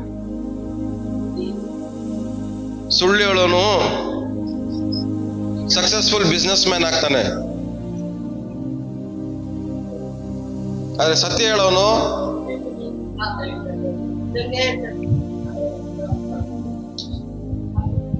ಆದ್ರೆ ಸುಳ್ಳು ನಿಜ ಹೇಳಿ ಬಿಸ್ನೆಸ್ ಮಾಡೋನು ಕಷ್ಟ ಪಡ್ಕೊಂಡ್ ಮೇಲೆ ಹೋಯ್ತಾನೆ, ಆದ್ರೆ ಅವ್ನು ದುಡ್ದಿರೋದೆಲ್ಲ ಲೈಫ್ ಲಾಂಗ್ ಅವನ ಜೊತೆ ಇರುತ್ತೆ. ಆದ್ರೆ ಸುಳ್ಳು ಹೇಳಿ ಮೋಸ ಮಾಡಿ ಫಾಸ್ಟ್ ಕಟ್ಟಿರೋನು ಯಾವ್ದ್ರಲ್ಲೂ ಅವ್ನು ಸಿಗಾಕೊಂತಾನೆ, ಎಲ್ಲ ಸುಟ್ಟೋಗುತ್ತೆ. ಲಾಸ್ಟಿಗೆ ದುಡ್ದಿರೋದೆಲ್ಲ ಏನಾಗುತ್ತೆ? ವಿಜಯ ಮಲ್ಯ ಕತೆ ಏನಾಯ್ತು?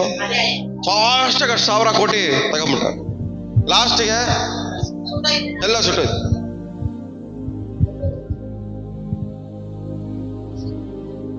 ಲಾಸ್ಟಿಗೆ 6,000 ಕೋಟಿಗೆ 11,000 ಕೋಟಿ ಕಟ್ಬೇಕಾಗಿ ಬಂತು. ಪ್ರಾಬ್ಲಮ್ ಏನು? ಯಾವ್ದ್ರ ಮೇಲೆ ಆಧಾರ ಪಡಿಸ್ಕೊಂಡು ಬೇಸ್ ಮಾಡಿ ಕಟ್ಕೊಂತ ಇದ್ದೀರಾ? ನಿಮ್ಮ ನಡತೆ ಸರಿ ಇದ್ರೆ ನಿಮ್ಮ ಜೀವನ ರೈಟ್ ಡೈರೆಕ್ಷನ್ ಅಲ್ಲಿ ಹೋಗ್ತಾ ಇರುತ್ತೆ. ಸೊ ಇವತ್ತು ನಾವು ನಮ್ಮ ಜೀವನವನ್ನ ಯಾವ್ದ್ರ ಮೇಲೆ ಕಟ್ಕೊಂತ ಇದೀವಿ, ಯಾವ್ದನ್ನ ಉಪಯೋಗ ಮಾಡಿ ಕಟ್ಕೊಂತ ಇದೀವಿ. ಇನ್ನೊಂದು ಅರ್ಥ ಮಾಡ್ಕೊಬೇಕಾಗಿರೋದೇನಂದ್ರೆ,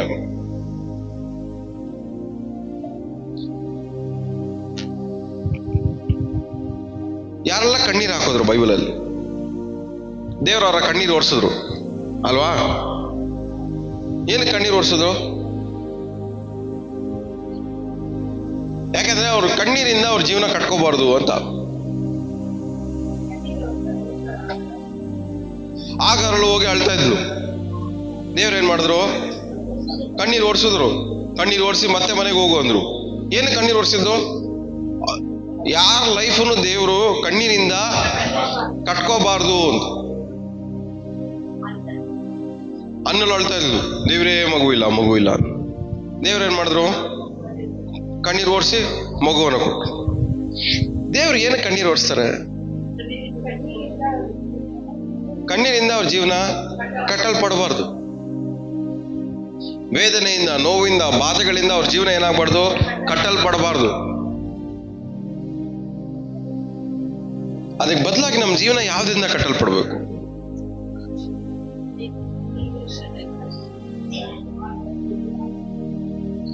ಒಂದು ಹಾಡಾಡ್ತೀವಲ್ಲ, ಸಂತೋಷಕ್ಕೆ ಕಾರಣ ನೀನೇ ಏಸಯ್ಯ, ನೀನೇ ಏಸಯ್ಯ ಅಂತ.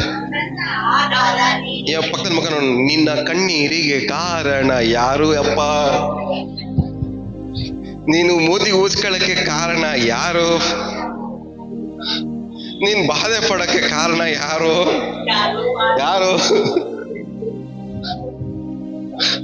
ಅವಾಗ ಉಸಿರು ಒಳ್ಳಿ ತರ ಬದಲಾಗ್ತಿಯಲ್ಲ, ಅದಕ್ಕೆ ಕಾರಣ ಯಾರು?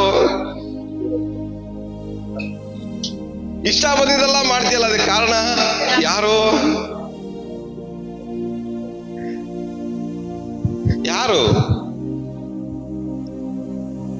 ನನ್ನ ಸಂತೋಷಕ್ಕೆ ಕಾರಣ ನೀನೇ, ಬಟ್ ಇವಾಗ ನೀವು ಅನುಭವಿಸ್ತಿರೋದಕ್ಕೆಲ್ಲ ಕಾರಣ ಯಾರು? ನಿಮ್ ಕಣ್ಣೀರಿಗೆ, ನಿಮ್ಮ ವೇದನೆಗೆ, ನಿಮ್ಮ ನೋವಿಗೆ, ನಿಮ್ಮ ಬಾಧೆಗಳಿಗೆ, ನೀವು ಮಾಡ್ಕೊಂಡಿರೋ ಸಾಲಗಳಿಗೆ ಕಾರಣ ಯಾರು?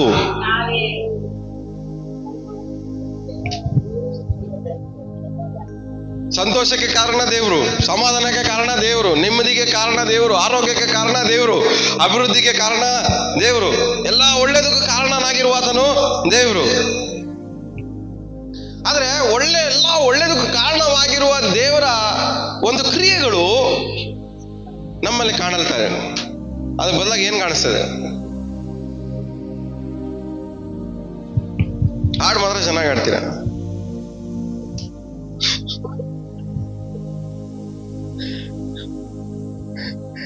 ಪಕ್ಕದಲ್ಲಿ ಮುಖ ನನ್ನ ಮುಖದಲ್ಲಿ ಸಂತೋಷ ಕಾಣ್ತೈತೆ ನಿನ್ಗೆ ಅಂತ.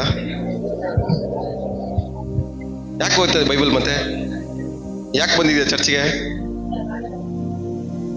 ನಾವು ಚರ್ಚಿಗೆ ಬರ್ತಾ ಇರೋದು ಏನಕ್ಕೆ? ಬೈಬಲ್ ಓದ್ತಾ ಇರೋದೇನಕ್ಕೆ? ಪ್ರಾರ್ಥನೆ ಮಾಡ್ತಾ ಇರೋದೇನಕ್ಕೆ? ದೇವ್ರ ಮುಖದಲ್ಲಿ ಇರೋದು ನಮ್ಮ ಮುಖದಲ್ಲಿ ಕಾಣಕ್ಕೆ. ದೇವರಲ್ಲಿ ಇರುವಂತ ವಿಷಯಗಳೆಲ್ಲ ಏನಾಗಬೇಕು? ನಮ್ಮಲ್ಲಿ ಕಾಣಲ್ಪಡೋದಕ್ಕೋಸ್ಕರನೇ ನಾವು ಬರ್ತಾ ಇರೋದು ಚರ್ಚ್ಗೆ. ನಾವು ಮೇನ್ ಪರ್ಪಸ್ ಬಿಟ್ಬಿಡ್ತೀವಿ. ನಾವು ಇಲ್ಲಿ ಬರ್ತಾ ಇರೋದೇ ಇಲ್ಲಿ ಬರೆಯಲ್ಪಟ್ಟಿರೋದೆಲ್ಲ ನಮ್ಮ ಮುಖದಲ್ಲಿ ಕಾಣಕ್ಕೆ.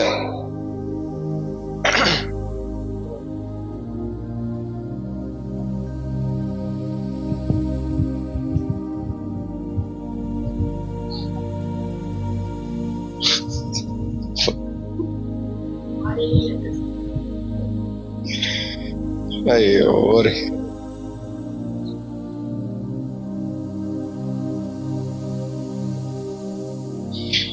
ಹೋಗೋಣ ಮುಂದೆ, ಓದೋಣ, ಹೋಗೋಣ ಬೇಡವಾ?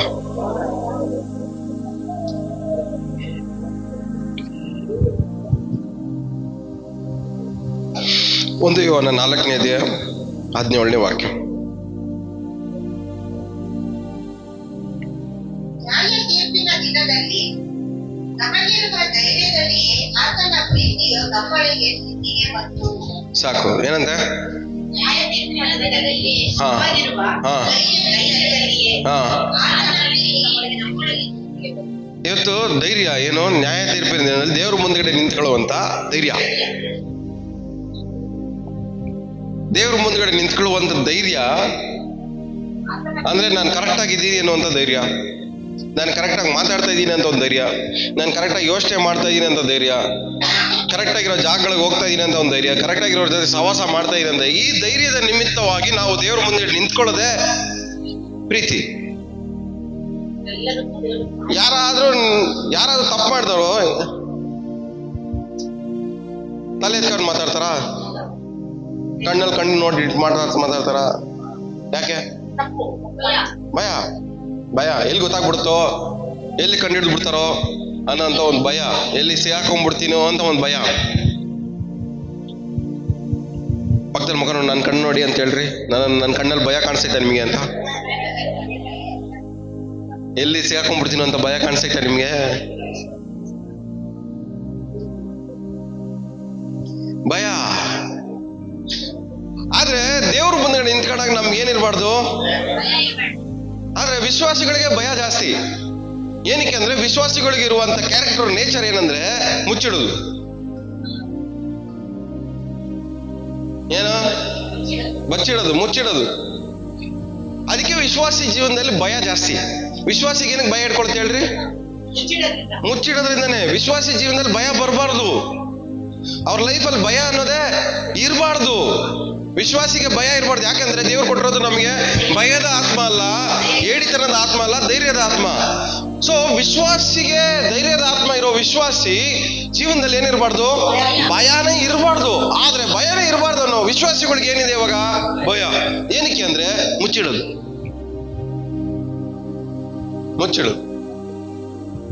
ಮುಚ್ಚಿಡೋರ ಜೀವನದಲ್ಲಿ ಯಾವಾಗ್ಲೂ ಭಯ ಇದ್ದೇ ಇರುತ್ತೆ. ಏನಕ್ಕೆ? ಅವ್ರಿಗೂ ಗೊತ್ತು, ಏನ್ ಮುಚ್ಚಿಡ್ತಾ ಇದೀನೋ ಇದೆಲ್ಲ ಒಂದಲ್ಲ ಒಂದ್ ದಿವಸ ಹಾಳಾಗೋಗುತ್ತೆ ಇದು ಅಂತ, ಸುಟ್ಟೋಗುತ್ತೆ ಅಂತ ಗೊತ್ತು. ಇದು ಮುಚ್ಚಿಡೋದ್ರಿಂದ ಏನು ಲಾಭ ಇಲ್ಲ ಅಂತ ಅವ್ರಿಗೂ ಗೊತ್ತು. ಈ ಮುಚ್ಚಿಡೋದ್ರಿಂದ ಏನು ಪ್ರಯೋಜನ ಇಲ್ಲ, ಇದರಿಂದ ನನಗೇನು ಉಪಯೋಗ ಇಲ್ಲ ಅಂತ ಗೊತ್ತು. ಆದ್ರೂ ಏನ್ ಮಾಡ್ತಾರೆ? ಅದನ್ನ ಮುಚ್ಚಿಡ್ತಾರೆ.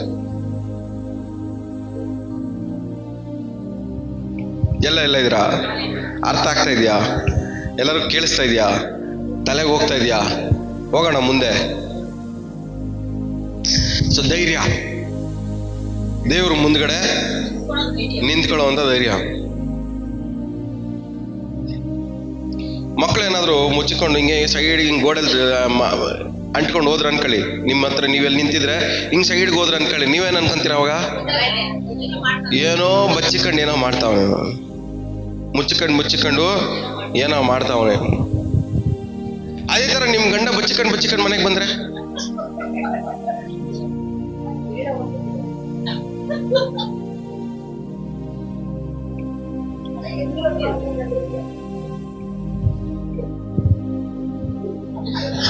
ಅದೇ ನಿಮ್ ಹೆಂಡತಿ ಮನೆಗೆ ಸೋಫಾ ತಗೊಂಬರ್ತಾರೆ. ಹೆಂಗ್ ತಗೊಂಬಂದೆ ಅಂತ ಕೇಳಿದ್ರೆ ಹೆಂಗೋ ತಗೊಂಬಂದೆ ಬಿಡು ಅಂದ್ರೆ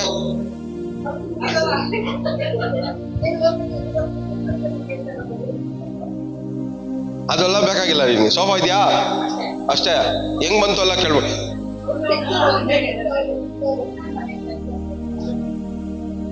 ಅಂದ್ರೆ ಏನ್ ಮುಚ್ಚಿಟ್ಟು ನಾವ್ ಏನ್ ಒಳ್ಳೇದ್ ಮಾಡಿದ್ರು ಅದು ನಮ್ಗೆ ಒಳ್ಳೇದಾಗಲ್ಲ, ಅದು ಉಳಿಯಲ್ಲ. ಮುಚ್ಚಿಟ್ಟಿ ಸೋಫಾ ತಗೊಂಡ್ಬಂದ್ರು ಆ ಸೋಫಾದಲ್ಲಿ ಮೂಲಕ ನಿಮಗೆ ಸಮಾಧಾನ ಸಿಕ್ಕಲ್ಲ.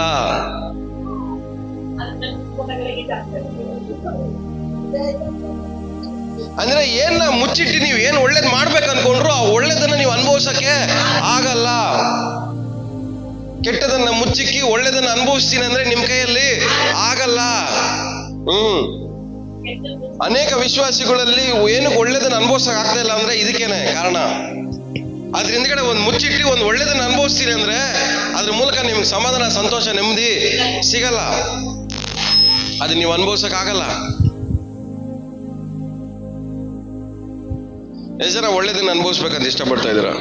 ಬರೀ ಒಳ್ಳೇದನ್ನ ಮಾತ್ರನೇ ಅನುಭವಿಸ್ಬೇಕಂತ, ಬರೀ ಒಳ್ಳೇದನ್ನ ಮಾತ್ರನೇ.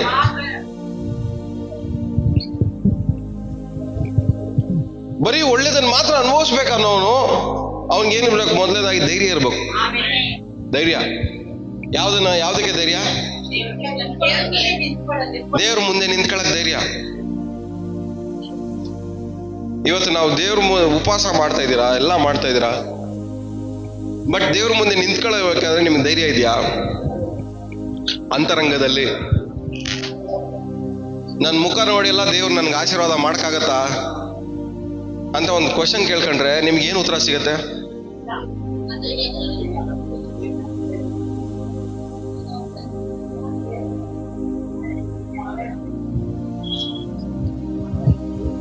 ಸುಡ್ದಿರೋ ಮೆಟೀರಿಯಲ್ ಅಲ್ಲಿ ಬ್ಲಾಕ್ಸ್ ಕಟ್ಬಿಟ್ಟು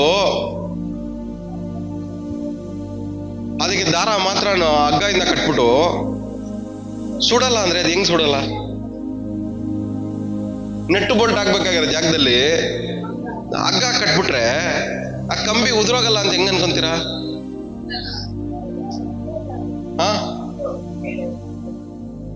ಕಬ್ಬಿಣ ಸ್ಟ್ರಾಂಗೆ, ಬಟ್ ಅದು ಕಟ್ಟಿರೋ ಮೆಟೀರಿಯಲ್ ವೀಕು.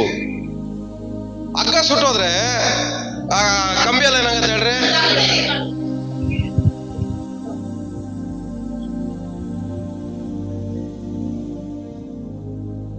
ನೀವು ಸ್ಟ್ರಾಂಗೆ,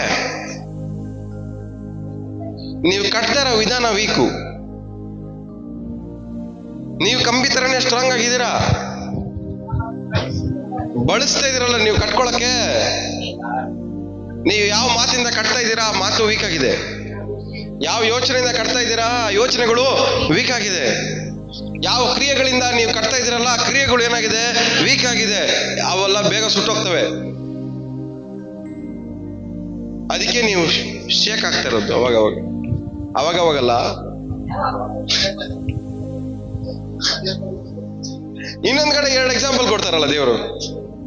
ಒಬ್ಬ ಮರಳಿ ಮೇಲೆ ಮನೆ ಕಟ್ಕೊಂತಾನೆ, ಇನ್ನೊಬ್ಬ ಬಂಡೆ ಮೇಲೆ ಮನೆ ಕಟ್ತಾನೆ. ಆದ್ರೆ ನೀವು ಈ ಎರಡರಲ್ಲೂ ಕಂಪ್ಯಾರಿಸನ್ ಅರ್ಥ ಮಾಡ್ಕೊಬೇಕಂದ್ರೆ ಇಬ್ರು ಕಷ್ಟಪಟ್ಟೆ ಬಿಲ್ಡಿಂಗ್ ಕಟ್ಟೋದು. ಇಬ್ರು ಏನೆಲ್ಲ ಬಿಲ್ಡಿಂಗ್ ಕಟ್ಟಿದಾರೋ, ಏನೇನ್ ವಸ್ತುಗಳು, ಏನೇನ್ ಇನ್ವೆಸ್ಟ್ಮೆಂಟ್ ಮಾಡ್ಬೇಕೋ ಎಲ್ಲಾನು ಕಷ್ಟಪಟ್ಟು ಸೇಮ್ ಟು ಸೇಮೇ ಮಾಡಿರೋದು. ಇವನು 10 ಲಕ್ಷ ಕೊಟ್ಟು ಬಿಲ್ಡಿಂಗ್ ಕಟ್ತಾನೆ, ಅವನು 10 ಲಕ್ಷ ಕೊಟ್ಟು ಬಿಲ್ಡಿಂಗ್ ಕಟ್ತಾನೆ.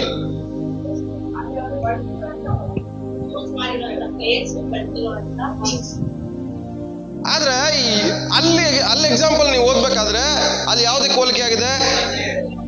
Location, place. 10 ಲಕ್ಷ ಕೊಟ್ಟು ಮನೆ ಕಟ್ಟೋದಲ್ಲ ಇಂಪಾರ್ಟೆಂಟು, ಚೂಸ್ ಮಾಡಿರೋ ಪ್ಲೇಸ್ ಇಂಪಾರ್ಟೆಂಟು. ಸೊ ಇಬ್ರು 10 ಲಕ್ಷ ಕೊಟ್ಟು ಮನೆ ಕಟ್ಟವ್ರೆ. ಗಾಳಿ ಬಂತು, ಮಳೆ ಬಂತು, ಎಲ್ಲ ಬಂತು. ಆದ್ರೆ ಬಂಡೆ ಮೇಲೆ ಮನೆ ಕಟ್ಟಿರೋ ಒಂದು ಏನಾಯ್ತು? 10 ಲಕ್ಷ ಸೇಫ್. ಏನಾಯ್ತು? ಎಲ್ಲ ಬಾಯ್ಬಿಟ್ಟು ಹೇಳ್ರಿ, ಎಲ್ಲ ಗಟ್ಟಿಗೆ ಹೇಳ್ರಿ. ಸೇಫ್. ಮರಳಿ ಮೇಲೆ ಮನೆ ಕಟ್ಕೊಂಡಿರೋ ಒಂದು 10 ಲಕ್ಷ. ನೀವ್ ಯಾರು? ಪಕ್ಕದಲ್ಲಿ ಮುಖ ನೋಡ್ಕೊಂಡು ಹೇಳ್ರಿ, ನನ್ನ ನಂಬಿದ್ರೆ ನಿಮಗೆ ಲಾಭ ಬರುತ್ತಾ ನಷ್ಟ ಆಗತ್ತಾ?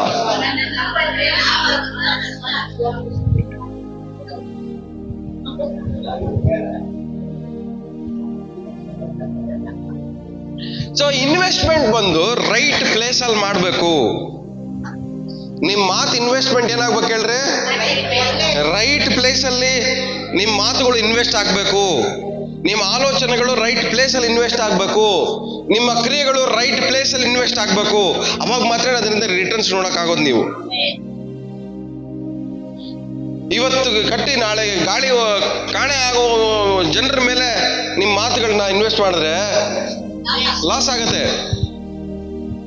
ವಿಶ್ವಾಸಿಗಳ ಜೀವನದಲ್ಲಿ ಸಮಾಧಾನ ಲಾಸ್ ಆಗ್ತಾ ಇರೋದು ಏನಕ್ಕೆ? ನೆಮ್ಮದಿ ಲಾಸ್ ಆಗ್ತಾ ಇರೋದು ಏನಕ್ಕೆ? ಬಾಧೆಗಳು ಲಾಸ್ ಆಗ್ತಾ ಇರೋದು ಏನಕ್ಕೆ? ಎಲ್ಲಾದ್ರಲ್ಲೂ ಲಾಸ್ ಆಗ್ತಾ ಇದೆ. ನಮ್ಗೆ ಏನಕ್ಕೆ ಲಾಸ್ ಆಗ್ತಾ ಇದೆ ಅಂದ್ರೆ, ಕಷ್ಟಪಟ್ಟು ಕಟ್ಕೊಂತೀವಿ, ಲಾಸ್ಟ್ಗೆ ನಮಗ್ ಮಿಕ್ಕದೇನು? ಲಾಸ್, ನಷ್ಟ. ಸಮಾಧಾನ ಇಲ್ಲ, ನೆಮ್ಮದಿ ಇಲ್ಲ, ಆರೋಗ್ಯ ಇಲ್ಲ, ಇದಿಲ್ಲ, ಅದಿಲ್ಲ.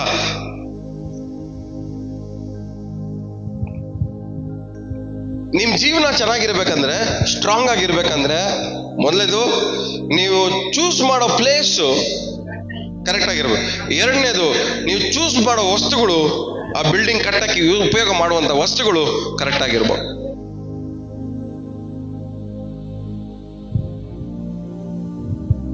ಎರಡು ವಿಷಯಗಳು ಮೈಂಡ್ ಇಟ್ಕೊಳ್ಳಿ. ಒಂದು, ಪ್ಲೇಸ್, ಯಾವ ಪ್ಲೇಸ್ ಅಲ್ಲಿ ಕಟ್ಟಕ್ ಹೋಗ್ತಾ ಇದೀವಿ. ಎರಡನೇದು, ಮೆಟೀರಿಯಲ್ಸ್, ಯಾವ್ದನ್ನ ಉಪಯೋಗ ಮಾಡಿ ಕಟ್ಟಕ್ ಹೋಗ್ತಾ ಇದೀವಿ. ಸೊ ಇವತ್ತು ನೀವು ಪ್ರಶ್ನೆ ಹಾಕೊಬೇಕಾಗಿರೋದೆ ಅಂದ್ರೆ, ನಾನು ಎಲ್ಲಿ ನಿಂತಿದ್ದೀನಿ, ಯಾವ ಪ್ಲೇಸ್ ಅಲ್ಲಿ ಇದ್ದೀನಿ ಇವತ್ತು.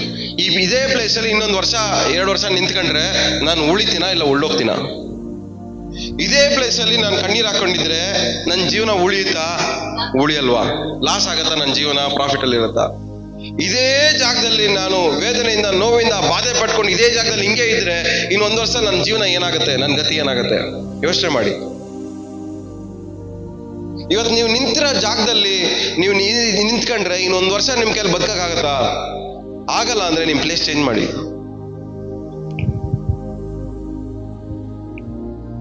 ಯೋಚನೆ ನಾವೇನ್ ಮಾಡ್ತೀವಿ ಅಂದ್ರೆ, ನಾನು ದೇವ್ರು ನಂಬಿದೀನಿ ಬ್ರದರ್, ಇದೇ ಜಾಗದಲ್ಲೇ ನಾನು ದೇವ್ರು ಗಟ್ಟಿಯಾಗಿ ನಿಲ್ಲಿಸ್ತಾರೆ. ದೇವ್ರಲ್ಲಿ ನಿಮ್ ನಿಲ್ಸಕ್ ಇಷ್ಟಪಡ್ತಾ ಇಲ್ಲ, ಅಲ್ಲೇ ನಿಂತ್ಕೊಂಡ್ರೆ ನೀವು ಉಳ್ದೋಗ್ತೀರಾ. ನೀವು ನಿಂತ್ಕೊಂಡ್ರೆ ಉಳ್ದೋಗ್ತೀರಾ ಅಂತ ದೇವ್ರು ಗೊತ್ತಿದ್ದು ದೇವ್ರು ಏನ್ ಮಾಡ್ತಾರೆ? ಅವಾಗ ಅವಾಗ ಅವಾಗ ಅವಾಗ ಜಾಗ ಖಾಲಿ ಮಾಡು ಅಂತಾರೆ. ಆದ್ರೆ ನಾವೇನ್ ಮಾಡ್ತೀವಿ? ಅಲ್ಲೇ, ನಾನು ದೇವ್ರನ್ನ ನಂಬಿದೀನಿ ಬ್ರದರ್, ಗಟ್ಟಿಯಾಗಿ ನಿಂತ್ಕೊಂಡಿದ್ದೀನಿ, ಉಳ್ದೋಗಲ್ಲ ನಾನು. ಯಾರನ್ನ ಮೋಸ ಮಾಡ್ತಾ ಇದ್ದೀರಾ ನೀವು? ದೇವ್ರ ನಂಬಿ ನಿಮ್ಮನ್ನ ನೀವು ಮೋಸ ಮಾಡ್ಕೊಂತ ಇದ್ದೀರಾ. ಲಾಸ್ಟಿಗೆ ಎಲ್ಲ ಮೋಸ ಹೋದ್ಮೇಲೆ, ಎಲ್ಲ ಕಾಣೆ ಆದ್ಮೇಲೆ ಲಾಸ್ಟಿಗೆ ಏನಂತ ಹೇಳ್ತೀರಾ ನೀವು? ನಾನು ಉಪವಾಸ ಮಾಡಿದೆ, ದೇವ್ರೇನ್ ಮಾಡಿದ್ರು? ನಾನು ಪ್ರಾರ್ಥನೆ ಮಾಡಿದೆ, ದೇವ್ರೇನ್ ಮಾಡಿದ್ರು? ಇವೆಲ್ಲ ಉಳ್ಳೋಯ್ತಲ್ಲ. ನೀವು ಉಳ್ಳೋಗೋ ಜಾಗದಲ್ಲಿ ಕಟ್ಕೊಂಡಿದ್ದಕ್ಕೇನೆ ಉಳ್ಳೋಗಿರೋದು. ದೇವ್ರನ್ನ ಕೇಳಿದ್ರ ಈ ಜಾಗದಲ್ಲಿ ನಾನು ಇರ್ಬೇಕಾ ಹೋಗ್ಬೇಕಾ ಅಂತ? ದೇವರ ಆಲೋಚನೆ ಕೇಳಿದ್ರ? ಏನಾದ್ರೆ ನಾವು ಮೆಂಟಲಿ ಆಲ್ರೆಡಿ ಫಿಕ್ಸ್ ಆಗ್ಬಿಡ್ತೀವಿ, ನಾವು ಹಿಂಗೇ ಬದುಕಬೇಕು, ಹಿಂಗೇ ಇರಬೇಕು, ಇದೇ ಜಾಗದಲ್ಲಿ ಇರಬೇಕು ಅಂತ ಮೆಂಟಲಿ ಆಲ್ರೆಡಿ ಪ್ರಿಪೇರ್ ಆಗಿ ಪ್ಲಾನ್ ಮಾಡ್ಕೊಂಡ್ಬಿಡ್ತೀವಿ. ಆಮೇಲೆ ಪ್ರಾರ್ಥನೆ ಮಾಡಕ್ ಹೋಗ್ತೀವಿ, ದೇವರೇ ನನ್ನ ನಡೆಸು ಅಂತ. ಅದ್ ಹೆಂಗ್ ನಡೆಸ್ತಾರೆ? ದೇವ್ರು ನೀವು ಚಾಯ್ಸೇ ಕೊಟ್ಟಿಲ್ವಲ್ಲ, ಏನ್ ಚಾಯ್ಸ್ ಮಾಡ್ಬೇಕಂತ. ಆಲ್ರೆಡಿ ಎಲ್ಲ ಪ್ಲಾನ್ ಮಾಡ್ಕೊಂಡ್ಬಿಟ್ಟಿರ್ತೀರ ನೀವು. ಪ್ಲಾನ್ ಮಾಡ್ಕೊಂಡ್ಬಿಟ್ಟು ಆಮೇಲೆ ದೇವರೇ ಪ್ರಾರ್ಥನೆ ಮಾಡ್ತೀರ, ದೇವರೇ ನಿನ್ನ ದಾರಿಯಲ್ಲಿ ನಡೆಸು. ಅದೇಂಗಾಯ್ತದೆ?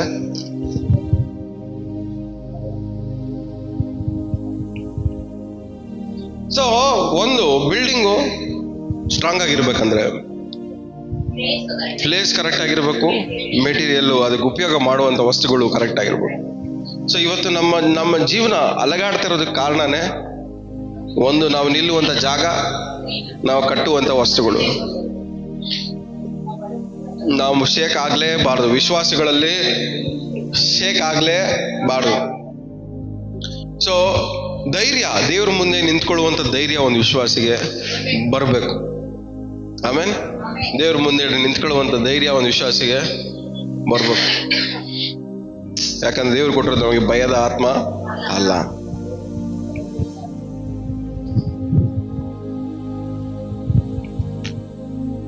ಮುಚ್ಚಿಕ್ಕಿರೋದಲ್ಲ, ದೇವ್ರು ಬೆಳಕಿಗೆ ತಗೊಂಡ್ಬಂದ್ರೆ ನಮ್ ಜೀವನ ಉಳಿಯುತ್ತಾ?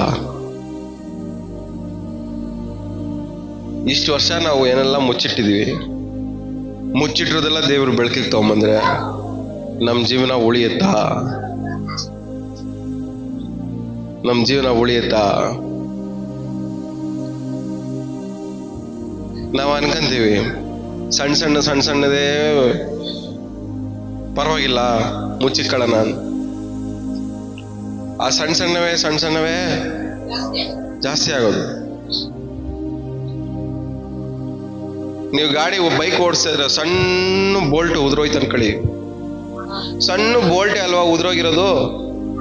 ನನ್ನ ಪಾಟಿಗೆ ನಾವು ಹೋಗೋಣ ಅನ್ಕೊಂಡು ಹೋಯ್ತೀರಾ? ಸಣ್ಣ ಬೋಲ್ಟೇ ಅಲ್ಲ ಉದ್ರೋಗಿರೋದು. ಸಣ್ಣ ಬೋಲ್ಟ್ ಉದ್ರೋಗಿದೆ ಅಷ್ಟೇ, ಟೈರ್ ಏನು ಉದ್ರೋಗಿಲ್ವಲ್ಲ. ಧೈರ್ಯವಾಗಿ ನಾವು ಹೋಗ್ತೀವ? ಸಣ್ಣ ಬೋಲ್ಟ್ ಉದ್ರೋದ್ರೆ ಯಾಕೆ ಹೋಗಲ್ಲ?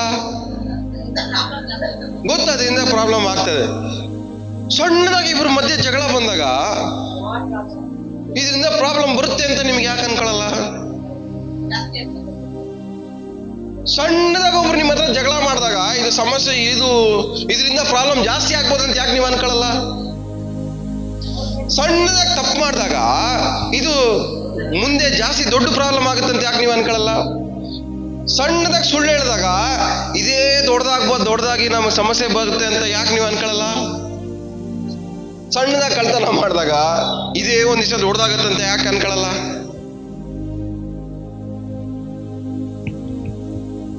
ಎಲ್ಲ ಇಲ್ಲೇ ಇದ್ದೀರಾ? ಅರ್ಥ ಆಗ್ತಾ ಇದೆಯಾ? ತಲೆಗೆ ಹೋಗ್ತಾ ಇದೆಯಾ? ಸಣ್ಣದೇ ಆದ್ರೆ ಮುಚ್ಚಿಟ್ರೆ ದೊಡ್ಡದಾಗತ್ತೆ. ಏನಾಗತ್ತೆ ಹೇಳ್ರಿ? ಹಿಂದ್ಗಡೆ ಒಬ್ರು ಕೂತಿದ್ದಾರೆ, ಗಾಡಿಯಲ್ಲಿ ಹೋಯ್ತಾ ಇದ್ದಾರೆ, ಒಂದ್ ಬೋಲ್ಟ್ ಉದ್ರೋಯ್ತು. ಬೋಲ್ಟ್ ಉದ್ರೋಗಿದ್ದು ಹಿಂದ್ಗಡೆ ಒಂದು ಮುಚ್ಚಿಟ್ರೆ ಹಿಂದ್ಗಡೆ ಕೂತ್ಕೊಂಡಿರ್ತಾನೆ. ಸಂತೋಷಕ್ಕೆ ಕಾರಣ ನೀನೇ ಸಯ್ಯ ಹಿಂದ್ಗಡೆ ಕೂತಿರ್ತಾನೆ ನಂಬ್ಕೊಂಡು. ಅವನ್ ಬೋಲ್ಟ್ ಬುದ್ಧೋಗಿರೋದು ಮುಚ್ಚಿಟ್ರೆ ಅವನ್ ಜೊತೆಗೆ ಇವನು ಏನಾಯ್ತಾನೆ? ಆಟ ಆಡಿದೆಲ್ಲ ವೇಸ್ಟ್ ಆಯ್ತಲ್ಲ. ಅವಾಗ ಆಟ ಆಡಿದ್ ವೇಸ್ಟ್ ಆಗೋದು ಯಾವಾಗ ಹೇಳ್ರಿ? ಮುಂದ್ಗಡೆ ಮುಚ್ಚಿಟ್ಟಾಗ. ಬೋಲ್ಟ್ ಹೋಗಿದ್ದು ಮುಚ್ಚಿಟ್ಟು ಇವನು ಆಡಿದೆಲ್ಲ ವೇಸ್ಟ್ ಮಾಡ್ದವನು. ಯಾರು ಮುಚ್ಚಿಡ್ತಾರೋ ಅವ್ರ ಜೊತೆ ಸವಾಸ ಮಾಡ್ಬೇಡ್ರಿ. ಅವರಿಂದ ನಿಮ್ಗೆ ಯಾವತ್ತಲ್ಲ ನಾಳೆಗೆ ಡೇಂಜರೇ. ಅವ್ರು ಸುಡೋದಲ್ದಿರಾ ನಿಮ್ಮನ್ನು ಸುಟ್ಟಾಕ್ತಾರೆ. ಪಕ್ಕದಲ್ಲಿ ಮುಖ ನೋಡ್ಬೇಡ್ರಿ. ನಾನೇನಾದ್ರು ಮುಚ್ಚಿಟ್ರೆ ನನ್ನ ಜೊತೆಗೂ ಸೇರ್ಬೇಡ್ರಿ ನೀವು ಅಂತ.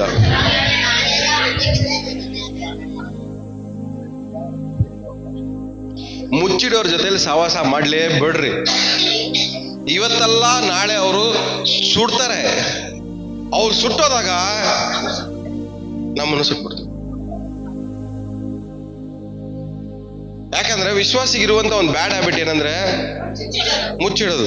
ಮುಚ್ಚಿಟ್ಟು ಸುಟ್ಟೋದಾಗ ನಾನು ಸುಟ್ಟೋದಕ್ಕೆ ಕಾರಣನೇ ಇವರೇ ಅಂತ ಹೇಳೋದು. ಅವ್ರು ಸುಟ್ಟೋಗಿದ್ದಕ್ಕೆ ಕಾರಣ ಯಾರಂತೆ? ಅವನು ಧನಶೇಖರ್ ಬದರ ಕಾರಣ ನಾನು ಸುಟ್ಟೋಗಿದ್ದಕ್ಕೆ. ಹಿಂಗೆ ನಾವು ಕಥೆಗಳು ಹೇಳೋದು. ನೀವು ಸುಡೋದಲ್ದಿರಾ ಇನ್ನೊಬ್ಬರನ್ನ ಒಂದು ಏನ್ ಮಾಡ್ತೀರಾ? ಹಳ್ಳ ತೋಡಿ ಊತಾಕ್ಬಿಟ್ಟು ಹೋಗ್ತೀರಾ ನೀವು. ಇದೇ ಒಂದು ಬ್ಯಾಡ್ ಹ್ಯಾಬಿಟ್ ಒಂದು ವಿಶ್ವಾಸಿಗಿರೋದು. ಎಲ್ಲೋಯ್ತದ ಆದಾಮವ್ವ ಬುದ್ಧಿ?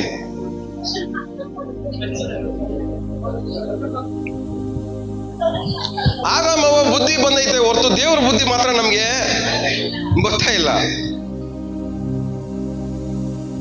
ಏಸು ರಕ್ತ ತೊಳೆಯಲ್ಪಟ್ಟಿದೀವಿ ಅಂತ ಹೇಳ್ತೀವಿ, ಆದ್ರೆ ಏಸು ಸ್ವಾಮಿ ಸ್ವಭಾವ ಮಾತ್ರ ನಮ್ಗೆ ಏನ್ ಸ್ವಾಮಿ ಸ್ವಭಾವ? ನಿನ್ಗೋಸ್ಕರ ನಾನು ಸಾಯ್ತೀನಿ, ನಿನ್ಗೋಸ್ಕರ ನಾನು ರಕ್ತ ಸುರಿಸ್ತೀನಿ, ನಿನ್ಗೋಸ್ಕರ ಬಾಧೆ ನಾನು ಅನುಭವಿಸ್ತೀನಿ, ನಿನ್ ಪಾಪ ನಾನು ಓದ್ಕೊಂತೀನಿ, ನಿನ್ ಬಾಧೆ ನಾನು ಓದ್ಕೊಂತೀನಿ. ಅದೇ ಸ್ವಾಮಿ ಸ್ವಭಾವ. ನಮ್ ಸ್ವಭಾವ ಏನು? ಆದಾಮವ್ವ ಸ್ವಭಾವ. ನನ್ನ ಬಾಧೆಗೆ ಕಾರಣನೇ ಇವನೇ, ನನ್ನ ಕಣ್ಣೀರಿಗೆ ಕಾರಣನೇ ಇವನೇ. ನೀನು ಕೊಟ್ಟಲ್ಲ ಅವ್ವ ಈ ಬಾಧೆಗೆ, ಈ ನೋವಿಗೆ, ಈ ಸಂಕಟಕ್ಕೆ, ಇವತ್ತು ನಾನು ಈ ಸಿಚುವೇಶನ್ ಇದ್ದೀನಿ ಅಂದ್ರೆ ಕಾರಣನೇ ಅವ್ರೆ. ಪಕ್ಕದ ಮುಖ ನೋಡಿ, ಈ ತರ ಡೈಲಾಗ್ ಹೊಡೆದು ಎಷ್ಟು ದಿವಸ ಬದುಕಬೇಕು ಅನ್ಕೊಂಡಿದ್ದೀವಿ ನೀವು ಅಂತ? ಎಷ್ಟು ದಿವಸ ಬದುಕಿರಿ ಈ ತರ ಡೈಲಾಗ್ ಹೊಡೆದು? ಇವಾಗಾದ್ರೂ ರಿಯಾಲಿಟಿಯಲ್ಲಿ ನಿಜಾಯಿತಿಯಾಗಿ ಬದುಕಿರಿ. ಇವತ್ತಿಂದ ನಾವು ಬದುಕುವಂತ ಬದುಕು ಜೀವನ ಏನಾಗಿರ್ಬೇಕು? ನಿಲ್ಲುವಂಥದ್ದಾಗಿರ್ಬೇಕು, ಸುಟ್ಟೋಗುವಂಥದ್ದಾಗಿರ್ಬಾರ್ದು. ಆಮೇಲೆ ಇವತ್ತು ನಾವು ಮಾತಾಡಿದ್ರೆ ಮಾತು ಇನ್ನೊಂದು 6 ತಿಂಗಳಾದ್ಮೇಲೆ ಕೇಳಿದ್ರು ನಮ್ಮ ಮಾತು ಅದೇ ಆಗಿರ್ಬೇಕು, ಒಂದೇ ಆಗಿರ್ಬೇಕು. ಸೊ ನಮ್ಮ ಮಾತಿಗೆ ಏನಾಗಿರ್ಬೇಕು? ತೂಕ. ಉಸಿರು ಒಳ್ಳಿಗಳ ಮಾತನ್ನ ದೇವ್ರು ಏನ್ ಮಾಡಲ್ಲ?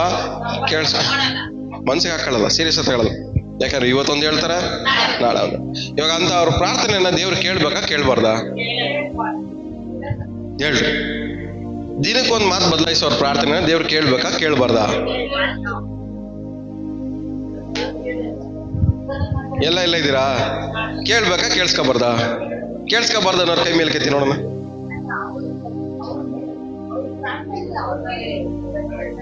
ಎಲ್ಲ ಕೇಳಿಸ್ಕೊತಾ ಇದ್ದೀರಾ? ನಾನೇನ್ ಕೇಳಿದೆ ಪ್ರಶ್ನೆ? ಉಸಿರು ಒಳ್ಳಿ ತರ ಮಾತುಗಳನ್ನ ಬದಲಾಯಿಸೋರ ಪ್ರಾರ್ಥನೆ ದೇವ್ರು ಕೇಳ್ಬೇಕಾ ಕೇಳ್ಬಾರ್ದ? ಕೇಳ್ಬಾರ್ದು ಅನ್ನೋರ್ ಕೈ ಮೇಲೆ ಕೆತ್ತಿ. ಕೇಳ್ಬೇಕು ಅನ್ನೋರ್ ಕೈ ಮೇಲೆ ಕೆತ್ತಿ.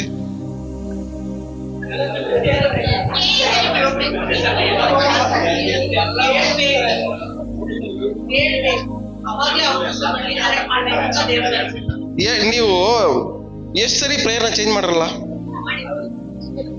ದೇವ್ರೇ ಅವ್ರನ್ನ ಮುಟ್ಟು ಸ್ವಾಮಿ, ಆಮೇಲೆ ಸ್ವಲ್ಪ ದಿವಸ ಆದ್ಮೇಲೆ ದೇವ್ರೇ ಮುಟ್ಬೇಡ ಸ್ವಾಮಿ.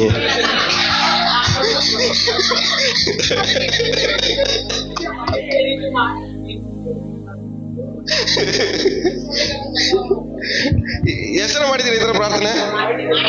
ಯಾಕೆ ಮಾಡ್ತೀರಾ? ಇವಾಗ ಈ ತರ ಇರೋ ಕಂಡೀಷನ್ ಅಲ್ಲಿ ಇರೋರ್ನ ದೇವ್ರು ಕೇಳಿಸ್ಕೋಬೇಕಾ ಕೇಳಿಸ್ಕೋಬಾರ್ದ? ಇವನ್ನ ಸೀರಿಯಸ್ ಆಗಿ ತಗೋಬೇಕಾ ದೇವ್ರು? ನೀವು ಇಲ್ಲಿ ಕೂತಿರೋ ಮುಕ್ಕಾಲ್ ಭಾಗ ಹಿಂಗೆ ಇದ್ದೀರಾ. ಯಾವ್ದು ಒಂದು ಪ್ರಾರ್ಥನೆ 1 ವರ್ಷ ನೀಟಾಗಿ ಮಾಡ್ತೀರಾ ಕರೆಕ್ಟಾಗಿ ನೀವು? ಸಿಚುವೇಶನ್ ತಕ್ಕನಂಗೆ ನೀವೇನ್ ಮಾಡ್ತೀರಾ? ಪ್ರೇಯರ್ನ ಆಲ್ಟ್ರೇಷನ್ ಮಾಡ್ಕೊಂಡು ಹೋಗ್ತೀರಾ. ಒಂದ್ ಡೈರೆಕ್ಷನ್ ಹೋಗಿ ದೇವ್ರೆ ಹಿಂಗೆ ಮಾಡು ಸ್ವಾಮಿ, ಆಮೇಲೆ ಒಂದ್ ಸ್ವಲ್ಪ ಮೈಂಡ್ ಚೇಂಜ್ ಆಗುತ್ತೆ, ಹಿಂಗಲ್ಲ ದೇವ್ರೆ ಹಿಂಗ್ ಮಾಡು, ಆಮೇಲೆ ಇನ್ನೊಂದ್ ಸ್ವಲ್ಪ ಚೇಂಜ್ ಆಗಿ ಹಿಂಗಲ್ಲ ದೇವ್ರೆ ಹಿಂಗ್ ಮಾಡು.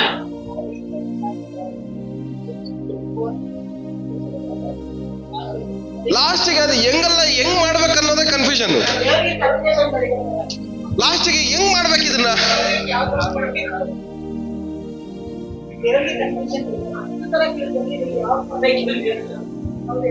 ಲಾಸ್ಟಿಗೆ ಹತ್ತರಲ್ಲಿ ಯಾವ್ದಾರ ಒಂದ್ ದೇವ್ರು ಕೊಟ್ರೆ ಅದ್ರಲ್ಲೂ ನಿಮ್ಗೇನಿಲ್ಲ, ಸಮಾಧಾನ ಇಲ್ಲ.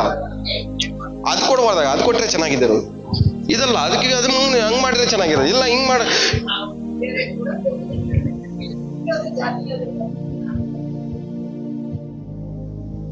ಎಲ್ಲ ಇದ್ದೀರಾ? ನೀವೆಲ್ಲ ಯಾರು ನೀವೆಲ್ಲ? ನಿಮ್ ಪ್ರಾರ್ಥನೆಗೆ ತೂಕ ಇದೆಯಾ? ಒಂದೇ ಪ್ರಾರ್ಥನೆನಾ ಅನ್ನಲು ಕೊಡೆವರೆಗೂ ಬಿಟ್ಲು. ಯಾಕೋಬ ಒಂದೇ ಪ್ರಾರ್ಥನೆನಾ ಸಿಕ್ಕೋವರೆಗೂ ಬಿಟ್ಟಿಲ್ಲ. ನೀನ್ ನನ್ ಕೊಡೋವರೆಗೂ ನಾನು ನಿನ್ನ ಬಿಡಲ್ಲ. ಅಬ್ರಹಾಮು ಒಂದೇ ಪ್ರಾರ್ಥನೆ 25 ವರ್ಷ ಮಾಡ್ದ. ಮಗ ಕೊಡು. ದೇವ್ರ ಆಸ್ತಿ ಕೊಟ್ರು, ಅಂತಸ್ತು ಕೊಟ್ರು, ಹೆಸರು ಕೊಟ್ರು, ಪಾಳೆಗಳಿಗೆ ಒಡೆಯರಾಗಿ ಮಾಡ್ಕೊಟ್ರು, ಊರೆಲ್ಲ ಕೊಟ್ರು. ಆದ್ರೆ ಅವ್ನ ಪ್ರಾರ್ಥನೆ ಎಲ್ಲ ಏನು? ಒಂದೇ ಮಗು ಕೊಡು. ಎಲ್ಲ ಕೊಟ್ಟಿದ್ಯಾ, ಮಗು ಕೊಡು. ಲಾಸ್ಟಿಗೆ ಒಂದು ಪ್ರಾರ್ಥನೆ ಮಾಡ್ತಾನೆ. ಲಾಸ್ಟ್ ಅಲ್ಲಿ ನಾನು ಒಬ್ಬ ಸೇವಕ ಅವನೇ, ನೀನ್ ನನ್ ಮಗು ಕೊಟ್ಟಿಲ್ಲ ಅಂದ್ರೆ ಎಲ್ಲ ಅವ್ನು ದೋಚ್ಕೊಂಡು ಹೋಗ್ಬಿಡ್ತಾನೆ.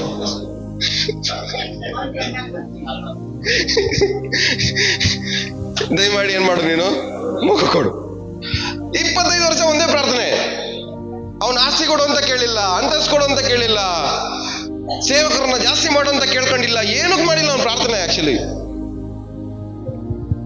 ಅವನ ಆಸ್ತಿ ಎಲ್ಲ ಹಂಗೆ ಆದಷ್ಟು ಕಡೆ ಮಲ್ಟಿಪ್ಲೈ ಆಗಿದ್ದು. ಅವ್ನು ಯಾವ್ದಕ್ಕೋಸ್ಕರ ಪ್ರಾರ್ಥನೆ ಮಾಡಿಲ್ಲ. ಒಂದ್ ಕಡೆ ಒಂದ್ ರಾಜ ಇರ್ತಾರೆ. ರಾಜ ಬಂದು ಅವ್ರ ಹೆಂಡತಿನ ಆಸೆ ಪಟ್ಟು ಮದುವೆ ಆಗ್ಬೇಕು ಅನ್ಕೊಂತಾನೆ. ಇವನು ಹೆಂಡತಿ ಎಲ್ಲ ನನ್ನ ಸಿಸ್ಟರ್ ಅಂದ್ಬಿಡ್ತಾನೆ.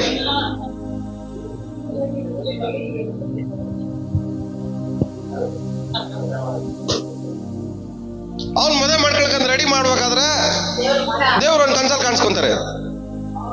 ಕನ್ಸಲ್ ಕಾಣಿಸ್ಕೊಂಡು ನೀನ್ ಮದುವೆ ಮಾಡ್ಕೊಂಡ್ರೆ ಲೈಫ್ ಲಾಂಗ್ ನಿಮ್ ಊರಲ್ಲಿರೋ ಯಾರೋ ಮಗುನ ಇರಕ್ಕಾಗಲ್ಲ. ಆಮೇಲೆ ಅವ್ನ್ ಭಯ ಆಗ್ಬಿಟ್ಟು ವಾಪಸ್ ಬಂದೇನ್ ಮಾಡ್ತಾನೆ, ಎಂತ ತಪ್ಪು ಮಾಡ್ತೀಯ ನೀನು,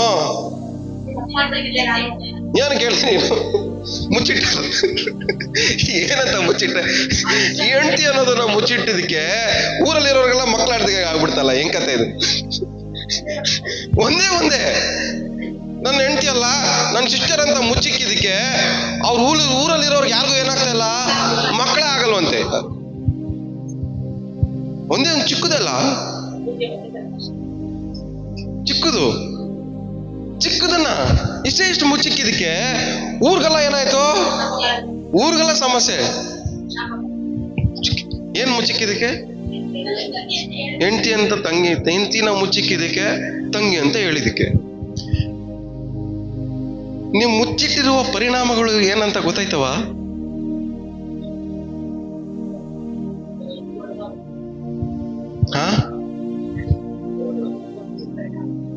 ಇನ್ನೊಬ್ಬ ಬೈಬಲಲ್ಲಿ ದೇವ್ರಿಗೆ ಇಷ್ಟ ಇಲ್ಲದ ತಗೊಂಡ್ ಬಚ್ಚಿಟ್ಬಿಡ್ತಾನೆ ಹೊರಗಡೆ ಊರಲ್ಲಿ.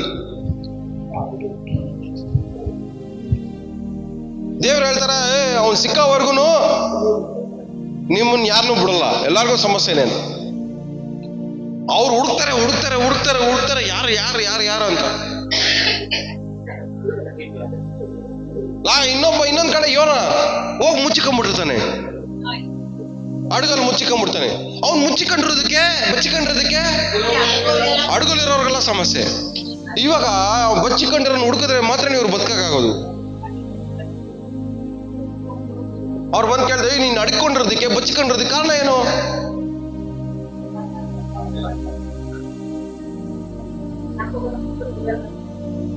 ಯಾಕಪ್ಪ ನಮ್ಮ ಮಗಳು ಏನ್ ಮಾಡಿದ್ಲು?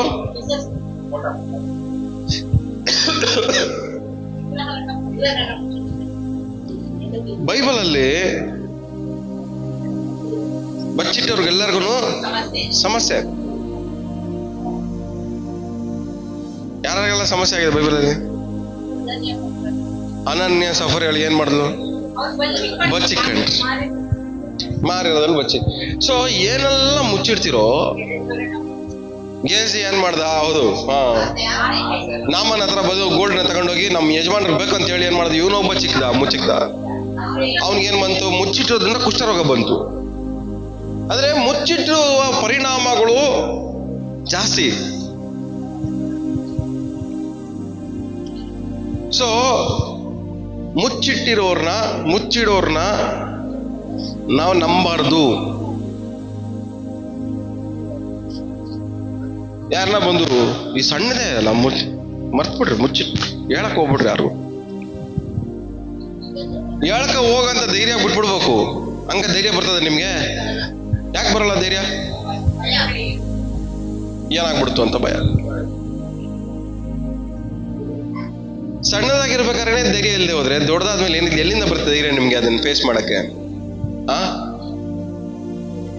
ಸಣ್ಣದಾಗಿ ಇರ್ಬೇಕಾದ್ರೆ ಅದನ್ನ ಫೇಸ್ ಮಾಡಕ್ ನಿಮ್ಗೆ ಧೈರ್ಯ ಇಲ್ಲದೆ ಹೋದ್ರೆ ಅದು ಮರ ಆಗಿ ದೊಡ್ಡದಾಗಿ ಬೆಳೆದಾಗ ಅದನ್ನ ಫೇಸ್ ಮಾಡಕ್ ನಿಮ್ಗೆ ಧೈರ್ಯ ಎಲ್ಲಿಂದ ಬರುತ್ತೆ? ಬರಲ್ಲ. ಸಣ್ಣದನ್ನ ಮುಚ್ಚಿಕ್ಕಿ ಅದರಲ್ಲಿ ನೀವು ಧೈರ್ಯವಾಗಿ ಅದನ್ನ ಫೇಸ್ ಮಾಡದೆ ಹೋದ್ರೆ ದೊಡ್ಡದಾದ್ಮೇಲೆ ನೀವು ಅದನ್ನ ಫೇಸ್ ಮಾಡಕ್ಕೆ ಧೈರ್ಯ ಬರಲ್ಲ.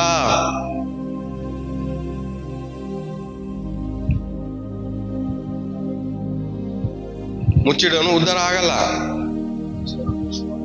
ಒಳ್ಳೇದಾಗಲ್ಲ. ಪಕ್ಕದಲ್ಲಿ ಮುಖಂಡಗಳಲ್ಲಿ ಮುಚ್ಚಿಡ್ಬೇಡ್ರಿ ಲೈಫಲ್ಲಿ ಯಾವುದನ್ನು ಅಂತ. ಧೈರ್ಯವಾಗಿ ದೇವ್ರ ಹತ್ರ ಹೇಳ್ಕೊಳ್ಳಿ, ಧೈರ್ಯವಾಗಿ ಧೈರ್ಯವಾಗಿ ದೇವ್ರ ಹತ್ರ ನಿಂತ್ಕೊಳ್ಳಿ, ಧೈರ್ಯವಾಗಿ ಹೇಳ್ಕೊಳ್ಳಿ. ದೇವ್ರ ಹತ್ರ ನಾವು ನಿಂತ್ಕೊಳ್ಳಕ್ ನಮ್ಗೆ ಏನ್ ಬರ್ಬೇಕು ಹೇಳ್ರಿ? ಧೈರ್ಯ, ಭಯ ಅಲ್ಲ.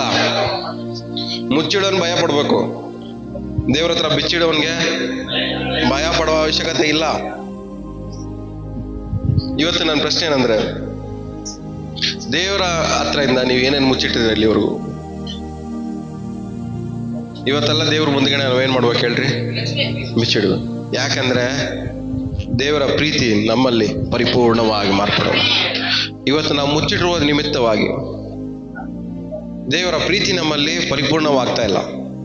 ನಮ್ಮ ಕ್ರಿಯೆಗಳ ನಿಮಿತ್ತವಾಗಿ, ನಾವು ಮಾಡುವ ಕೆಲಸಗಳ ನಿಮಿತ್ತವಾಗಿ ನಮ್ಮ ಕೆಲಸಗಳಿಗೆ ಪ್ರತಿಫಲ ಸಿಗ್ತಾ ಇಲ್ಲ. ನಾವು ಮಾಡುವ ಕೆಲಸಗಳು ನಿಲ್ಲದೇ ಇರುವ ಕಾರಣಕ್ಕೋಸ್ಕರವಾಗಿ ದೇವರು ನಮಗೆ ಪ್ರತಿಫಲವನ್ನು ಕೊಡಕ್ಕೆ ಆಗ್ತಾ ಇಲ್ಲ.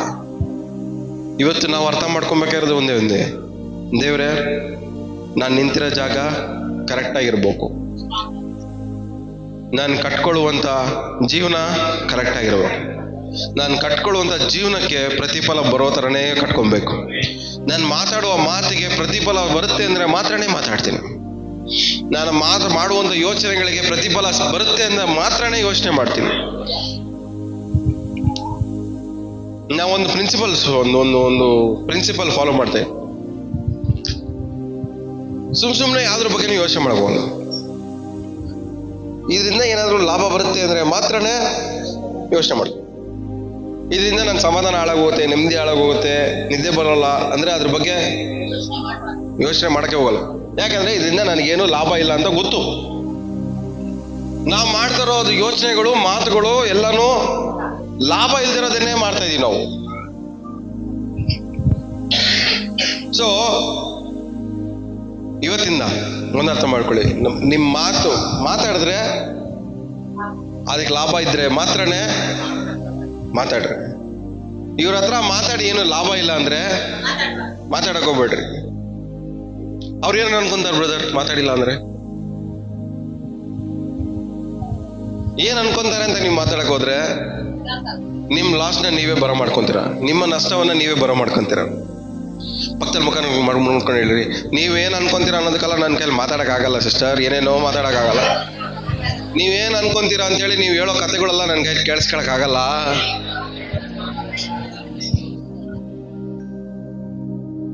ಯಾರು ಏನ್ ಅನ್ಕೊಂತಾರ ಅನ್ನೋದಕ್ಕೆಲ್ಲ ನಾವು ಯೋಚನೆ ಮಾಡ್ಕೊಂಡು ಗೊತ್ತಿರಕ್ಕೆ ಆಗಲ್ಲ. ಇವತ್ತು ನನ್ನ ಜೀವನ ನಾನು ಹೆಂಗ್ ಕಟ್ಕೊಬೇಕಂತ ನಾನೇ ಡಿಸೈಡ್ ಮಾಡ್ಬೇಕು. ನನ್ನ ಜೀವನ ಕಟ್ಕೊಳ್ಳೋದ್ರ ಮೂಲಕವಾಗಿ ನನಗೆ ಲಾಭ ಉಂಟಾಗುತ್ತಾ ಇಲ್ವಾ ಅಂತ ನಾನೇ ಡಿಸೈಡ್ ಮಾಡ್ಕೋಬೇಕು. ನಾನು ಕಟ್ಕೊಳ್ಳುವಂತ ಜೀವನ ನನಗೆ ಲಾಭಕರವಾಗಿರುತ್ತಾ ಇಲ್ವಾ ಅನ್ನೋದನ್ನ ನಾನೇ ಡಿಸೈಡ್ ಮಾಡ್ಬೇಕು. ಬಿಲ್ಡಿಂಗ್ ಕಟ್ಕೊಂಡವನೇ, ಮನೆ ಒಳಗಡೆ ಅವನೇ, ಬಿಲ್ಡಿಂಗ್ ಉಳ್ಳೋದ್ರೆ ಮನೆ ಒಳಗಡೆ ಇರೋನ್ ಕತೆ ಏನಾಗ್ಬೇಕು?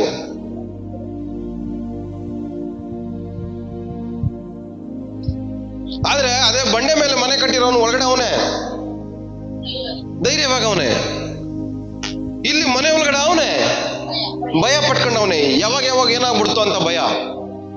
ಆದ್ರೆ ಈ ಬಿಲ್ಡಿಂಗ್ ಒಳಗಡೆ ಇರೋವನ್ಗೆ ಧೈರ್ಯ, ಏನು ಆಗಲ್ಲ ಅನ್ನೋ ಒಂದು ಧೈರ್ಯ. ಇವತ್ತು ನಿಮ್ಮನ್ನ ನೋಡಿದ್ರೆ ನಿಮ್ಗೆ ಹೆಂಗ್ ಕಾಣಿಸುತ್ತೆ? ಏನು ಆಗಲ್ಲ ಅಂತ ಧೈರ್ಯನ, ಇಲ್ಲ ಯಾವಾಗಾದ್ರೂ ಏನಾದ್ರೂ ಆಗ್ಬೋದು ಅನ್ನೋ ಭಯನ?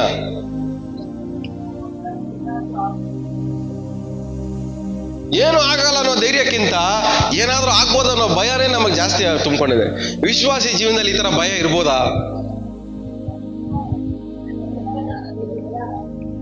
ನಿಮ್ ಲೈಫ್ನ ನೀವು ಹಂಗ್ ಕಟ್ಕೊಂಡಿದ್ದೀರಾ ಭಯ ಪಡೋ ತರ? ಪಕ್ಕದಲ್ಲಿ ಮುಖ ನೋಡ್ಕೊಳ್ಳಿ, ಯಾವಾಗಾದ್ರೂ ಏನಾದ್ರೂ ಆಗುತ್ತೋ ಅನ್ನೋ ಭಯಕ್ಕಿಂತ ಹೆಚ್ಚಾಗಿ ಏನು ಆಗಲ್ಲ ಅನ್ನೋ ಧೈರ್ಯ ನಿಮ್ಮಲ್ಲಿ ಜಾಸ್ತಿ ಆಗ್ಬೇಕಂತ.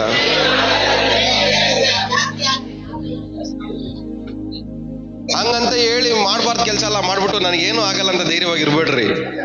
ಅಲ್ಲ ತೋಡಿ ದೇವ್ರು ಊತಾಕ್ಬಿಡ್ತಾರೆ ಒಂದ್ ದಿವಸ. ಆಮೇಲೆ ಇದು ಮಾಡ್ತಾರೆ ವಿಶ್ವಾಸಿಗಳು, ದೇವ್ರು ನನ್ನ ಜೊತೆಗವ್ರೆ ಅಂತೇಳಿ ಮಾಡ್ಬಾರ್ದೆಲ್ಲ ಮಾಡ್ಬಿಟ್ಟು ನನಗೇನು ಆಗಲ್ಲ, ಯಾರು ಆಗಲ್ಲ.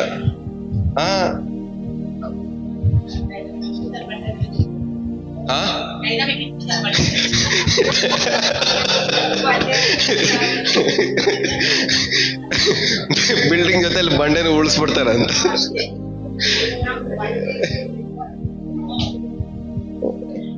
ಹೋಗೋಣ ಮುಂದೆ. 1 ಯೋನ 4ನೇ ಅಧ್ಯಾಯ 18ನೇ ವಾಕ್ಯ.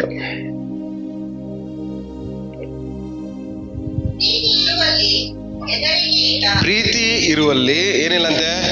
ಭಯ ಇಲ್ಲ. ಏನಿಲ್ಲಂತೆ? ಭಯ ಇಲ್ಲ. ಭಯ ಇಲ್ಲ. ದೇವರ ಪ್ರೀತಿ ನಿಮ್ಮಲ್ಲಿ ಇದೆ ಅಂದ್ರೆ ನಿಮ್ಮಲ್ಲಿ ಏನಿರಬಾರ್ದು? ಭಯ ಇರಬಾರ್ದು. ಯಾವ್ದ್ರ ಬಗ್ಗೆ ಭಯ ಇರಬಾರ್ದು? ನಿಮ್ ಲೈಫ್ ಬಗ್ಗೆ, ನಿಮ್ ಫ್ಯಾಮಿಲಿ ಬಗ್ಗೆ, ನಿಮ್ ಕುಟುಂಬದ ಬಗ್ಗೆ, ನಿಮ್ ಭವಿಷ್ಯದ ಬಗ್ಗೆ ಏನೋ ಆಗ್ಬಿಡುತ್ತೇನೋ ಅನ್ನೋ ಭಯ ನಿಮಗೆ ಇರಬಾರ್ದು. ಏನೋ ಆಗ್ಬಿಡ್ಬೋದು ಅನ್ನೋ ಭಯ ನಿಮಗೆ ಇರಬಾರ್ದು. ಏನೋ ಆಗ್ಬಿಡುತ್ತೆ ಅನ್ನೋ ಭಯ ನಮಗೆ ಇರಬಾರ್ದು. ಮುಂದೆ ಹಂಗೆ ಓದಿ. ಹೆದರಿಕೆಯು ಯಾತನೆಯನ್ನು ಹೊಂದುತ್ತಾ ಇರುವುದು. ಹೆದರಿಕೆ ಏನ್ ಮಾಡ್ತಂತೆ? ಯಾತನೆ, ವೇದನೆ, ನೋವು. ಭಯ ಇರೋನ್ಗೆ ನೋವು ಬಾಧೆ ಜಾಸ್ತಿ ಇರುತ್ತಂತೆ. ಪಕ್ಕದ ಮಗ ನೋಡಿ, ನಿಮ್ಗೆ ಇದು ವೇದನೆ ನೋವು ಜಾಸ್ತಿ ಇದೆ ಲೈಫಲ್ಲಿ ಅಂತ ಕೇಳ್ರಿ. ಲೈಫಲ್ಲಿ ನೋವು ಬಾಧೆಗಳು ಜಾಸ್ತಿ ಇದೆಯಾ? ಯಾವ ವಿಶ್ವಾಸಿಗೆ ವೇದನೆ ನೋವು ಜಾಸ್ತಿ ಇರುತ್ತೆ? ಭಯ ಪಡೋ ವಿಶ್ವಾಸಿಗೇನೆ ವೇದನೆ ನೋವು ಜಾಸ್ತಿ ಇರೋದು. ಇದು ಸತ್ಯ. ಬೈಬಲ್ ಓದಿದ್ರು, ಉಪವಾಸ ಮಾಡಿದ್ರು, ಪ್ರಾರ್ಥನೆ ಮಾಡಿದ್ರು ವೇದನೆ ನೋವು ಏನಕ್ಕಿರುತ್ತೆ ವಿಶ್ವಾಸಿಗೆ? ಭಯ ಇರೋ ವಿಶ್ವಾಸಿಗೆ ವೇದನೆ ನೋವು ಅವನ್ನ ಜೀವನಲ್ಲಿ ಅವನ್ನ ಬಿಟ್ಟು ಹೋಗಲ್ಲ, ಅವನಿಗೆ ತಪ್ಪಿದ್ದಲ್ಲ. ಸೊ ಭಯ ಇರುವಲ್ಲಿ ಏನಿದೆ ಅಂತೆ? ಯಾತನೆ, ವೇದನೆ, ನೋವು, ಹಿಂಸೆ, ನರಳಾಟ. ಇದೆಲ್ಲ ಯಾರಿಗೆ ಬರುತ್ತೆ? ಭಯ ಪಡೋರ್ಗೆ. ಭಯ ಪಡೋನ್ಗೆ ಹಿಂಸೆ ಆಗುತ್ತೆ ಜೀವನದಲ್ಲಿ, ಜಿಗುಪ್ಸೆ ಆಗ್ಬಿಡುತ್ತೆ ಭಯ ಪಡೋನು. ಇವೆಲ್ಲ ವಿಶ್ವಾಸಿಗೆ ಯಾಕೆ ಬರ್ಬೇಕು? ಇದೆಲ್ಲ ಬರ್ಬೋದ ವಿಶ್ವಾಸಿಗೆ? ಜೀವನ ಅಂದ್ರೆ ಜಿಗುಪ್ಸೆ ಆಗ್ಬೋದ ವಿಶ್ವಾಸಿಗೆ? ಜೀವನ ಅಂದ್ರೇನೆ ವೇದನೆ ಆಗ್ಬೋದ ವಿಶ್ವಾಸಿಗೆ? ಜೀವನ ಅಂದ್ರೆ ನರಳಾಟ ಅಂತ ಅನಿಸ್ಬೋದ ವಿಶ್ವಾಸಿಗೆ? ಅನ್ನಿಸ್ಬಾರ್ದು ಅಲ್ಲ. ಇದೆಲ್ಲ ಯಾವ್ದ್ರ ನಿಮಿತ್ತವಾಗಿ ಆಗ್ತಾ ಇರೋದು? ಭಯದ ನಿಮಿತ್ತವಾಗಿ ವಿಶ್ವಾಸಿ ಏನ್ ಮಾಡ್ತಾವನೆ? ನರಳಾಡ್ತಾವನೆ, ವೇದನೆ ಪಡ್ತಾವನೆ.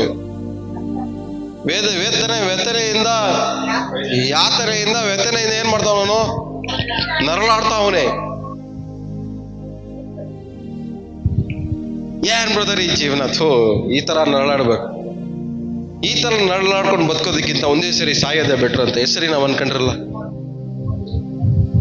ಏನಕ್ಕೆ ಬರ್ತೇವೆ ಬೇರು? ನಾವ್ ಏನಕ್ಕೆ ಆತ್ಮ ಅನುಭವಿಸ್ಬೇಕಾತರ ವೇದನೆ? ಭಯ. ನೀವು ಮುಚ್ಚಿಡುವಂತ ವಿಷಯಗಳು, ನಿಮ್ಮಲ್ಲಿರುವಂತ ಭಯ ನಿಮ್ಮನ್ನು ನರಳಾಡುವಂತೆ ಮಾಡುತ್ತೆ. ಮುಂದೆ ಹಂಗೆ ಓದಿ. ಪೂರ್ಣ ಪ್ರೀತಿಯು ಏನ್ ಮಾಡ್ತಂತೆ? ಭಯವನ್ನ ಓಡಿಸುತ್ತೆ.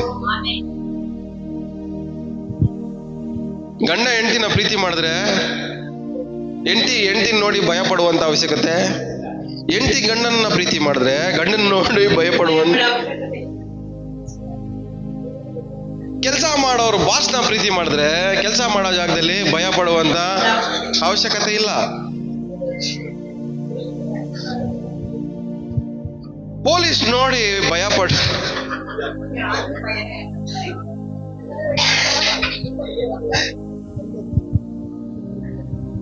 ಲೈಸೆನ್ಸ್ ಇಲ್ದಾರ ಅವನು ಏನ್ ಮಾಡ್ತಾನೆ? ಪೊಲೀಸ್ ನೋಡಿ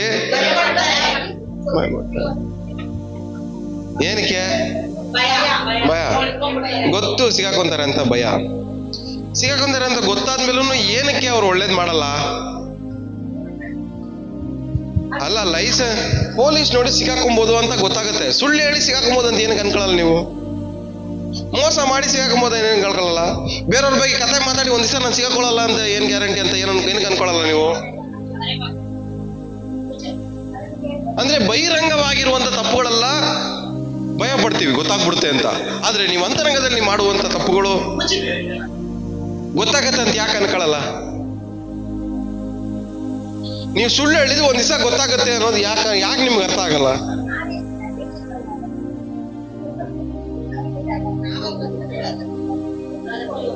ಅದು ಗೊತ್ತಾದ್ರೂ ನಾವೇನ್ ಮಾಡ್ತೀವಿ? ಅದನ್ನ ಮುಚ್ಚಿಕ್ಕೋದಕ್ಕೆ ಪ್ರಯತ್ನ ಮಾಡ್ತೀವಿ, ಮುಚ್ಚಿಕ್ಕೋದಕ್ಕೆ ಪ್ರಯತ್ನ ಪಡಿಸಿ, ಮುಚ್ಚಿಟ್ಟು ಎಷ್ಟು ಮುಚ್ಚಿಡ್ತೀರೋ ಅಷ್ಟು ನಿಮ್ ಜೀವನದಲ್ಲಿ ಭಯ ಜಾಸ್ತಿ ಆಗ್ತಾ ಹೋಗುತ್ತೆ. ಎಷ್ಟು ಭಯ ಜಾಸ್ತಿ ಆಗುತ್ತೋ ಅಷ್ಟು ವೇದನೆ ನಿಮ್ ಲೈಫಲ್ಲಿ ಜಾಸ್ತಿ ಆಗ್ತಾ ಹೋಗುತ್ತೆ. ಅದರಿಂದ ಹಿಂಸೆ, ನೋವು, ಸಂಕಟ, ನರಳಾಟ ಜಾಸ್ತಿ ಆಗ್ತಾ ಏನಾಗುತ್ತೆ? BP sugar.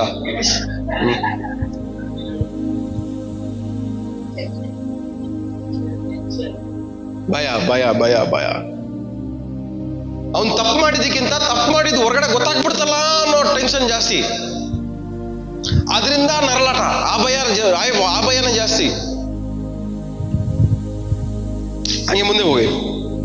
ಸೊ ಹಾ ಪ್ರೀತಿಯಲ್ಲಿ ಹಾ ಸಿದ್ಧಿಗೆ ಬಂದವನಲ್ಲ. ಎದುರುವವನು ಪ್ರೀತಿಯಲ್ಲಿ ಏನಾಗದ ಸಿದ್ಧಿಗೆ ಬಂದವನಲ್ಲ.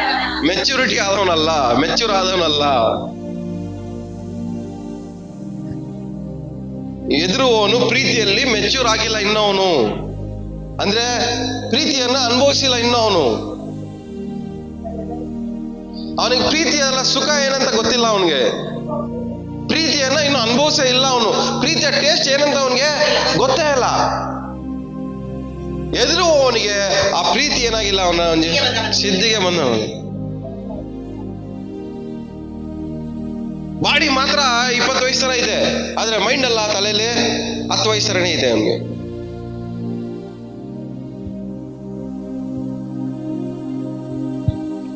ಬಾಡಿ ಹಿಂಗ್ ಇಟ್ಕೊಂಡು 20-25 ವರ್ಷದ ಬಾಡಿ ಇಟ್ಕೊಂಡು ಪೊಲೀಸರ ಹತ್ರ ಅಂಕಲ್ ಅಂಕಲ್ ನನಗೆ ಲೈಸೆನ್ಸ್ ಕೊಡ್ತೀರಾ ಅಂದ್ರೆ ಕೊಡ್ತಾರಾ?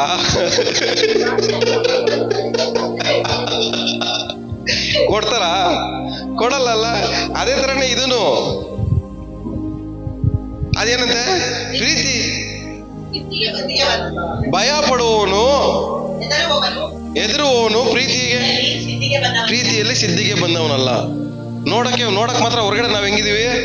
15 ವರ್ಷ ವಿಶ್ವಾಸಿ, 20 ವರ್ಷ ವಿಶ್ವಾಸಿ ಎಲ್ಲ ಹೇಳಿ. ಮುಖ ನೋಡಿ, ನಾನು 20 ವರ್ಷ ವಿಶ್ವಾಸಿ ಹೇಳ್ರಿ. ನಾ 15 ವರ್ಷ ವಿಶ್ವಾಸಿ. ನಾನ್ ನೋಡ್ರೆ ನಿಮ್ಗೆ ಹೆಂಗ್ ಅನ್ಸಿದ್ದೆ? ಓ 20 ವರ್ಷದಿಂದ ಬರ್ತಾ ಇದ್ದೀರಾ, ಓ ಸೂಪರ್ ವಿಶ್ವಾಸಿ. ಆದ್ರೆ ಹೊರಗಡೆ ನಾವ್ ಹೆಂಗಿದೀವಿ? ಅಂಕಲ್ ನನಗ್ ಭಯ ಜಾಸ್ತಿ. ನನ್ ಕೈಲಿ ಸಮಾಧಾನ ಬದುಕಕ್ ಆಗ್ತಾ ಇಲ್ಲ, ನೆಮ್ಮದಿಯಾಗಿ ಬದುಕಕ್ ಆಗ್ತಾ ಇಲ್ಲ.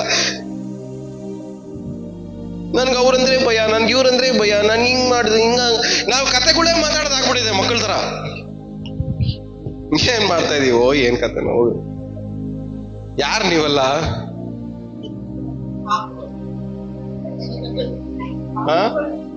ಯಾರು ನೀವೆಲ್ಲ? ವಿಶ್ವಾಸಿಗಳು ಭಯ ಪಡ್ಬೋದಾ? ಒಂದು ಹಾಡು ಆಡ್ತಾ ಇದೀವಲ್ಲ, ಮುಂಚೆ ಆಡ್ತಾ ಇದ್ವಿ, ಎದುರದಿರು ನನ್ನ ಮನವೇ ನೀನು ಕದಲದೆ. ಹೇಳ್ಬೇಕಷ್ಟೇ. ಆದ್ರೆ ಒಳಗಡೆ ಎದುರುತ್ತೀನಿ ನನ್ನ ಮನವೇ, ಕದಲತೀನಿ ನನ್ನ ಮನವೇ. ಒಳಗಡೆ ಕದಲ್ತೀನಿ, ಎದುರ್ತೀನಿ. ಆದ್ರೆ ಹೊರಗಡೆ ನಾವು ಆಡೋದಂಗೆ, ಎದುರ್ಬೇಡ, ಕದಲ್ಬೇಡ. ಅದ್ ಮಾಡ್ತೀವಿ, ಸುಧಿಸ್ತೀವಿ, ಏಸಪ್ಪನ ಸುಧಿಸ್ತೀವಿ. ಆದ್ರೆ ಹೆಂಗ್ ಸುಧಿಸ್ತೀವಿ? ಎದುರ್ಕೊಂಡು. ಅದ್ರಲ್ಲಿ ಇನ್ನೊಂದು ಲೈನ್ ಇದೆ ನೋಡಿ, ಗತಿ ಯಾರು ಇಲ್ಲವೆಂದು ಭಯಪಡ. ಆದ್ರೆ ನಾವೇನ್ ಮಾಡ್ತೀವಿ? ಮನೆಗೆ ಹೋಗಿ ನನ್ಗೆ ಯಾರು ಇಲ್ಲ. ಅಲ್ಲ, ಇಲ್ಲೊಂದು ಆಡೋದೊಂದು, ಮನೆಗೆ ಹೋಗಿ ಯೋಚನೆ ಮಾಡೋದೊಂದು.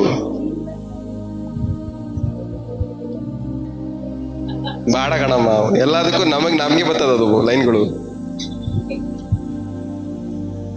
ಎಲ್ಲ ಇದ್ದೀರಾ? ವಿಶ್ವಾಸಿಗಳು ಭಯ ಪಡ್ಬೋದಾ? ಭಯ ಅವನಿಗೆ ಹಿಂಸೆ ಜಾಸ್ತಿ, ನೋವು ಜಾಸ್ತಿ, ಸಂಕಟ ಜಾಸ್ತಿ. ಅವನ್ ಭಯ ಪಡೋವನಲ್ಲಿ ಏನಿಲ್ಲ? ಪ್ರೀತಿ ಇಲ್ಲ. ದೇವರ ಪ್ರೀತಿ ಪರಿಪೂರ್ಣವಾಗಿ. ಎಂತವನ್ ಭಯ ಪಡ್ಬೇಕು? ಹುಲ್ಲು, ಕಟ್ಟಿಗೆ ಇದರಿಂದ ಕಟ್ಕೊಳ್ಳೋವನು ಭಯ ಪಡ್ಬೇಕೆ ಹೊರ್ತು, ಮೆಲ್ಟ್ ಆಗದಿರೋ ವಸ್ತುಗಳಿಂದ ಕಟ್ಕೊಂಡಿರೋನು ಭಯ ಪಡುವ ಅವಶ್ಯಕತೆ ಇಲ್ಲ. ನಿಮ್ಮ ಮಾತಿಗೆ ತೂಕ ಇದ್ದು ನೀವು ಮಾತಾಡಿದ್ರೆ ನಿಮ್ಮ ಮಾತುಗಳು ನಿಮಿತ್ತವಾಗಿ ಭಯ ಪಡುವಂತ ಅವಶ್ಯಕತೆ ಇಲ್ಲ.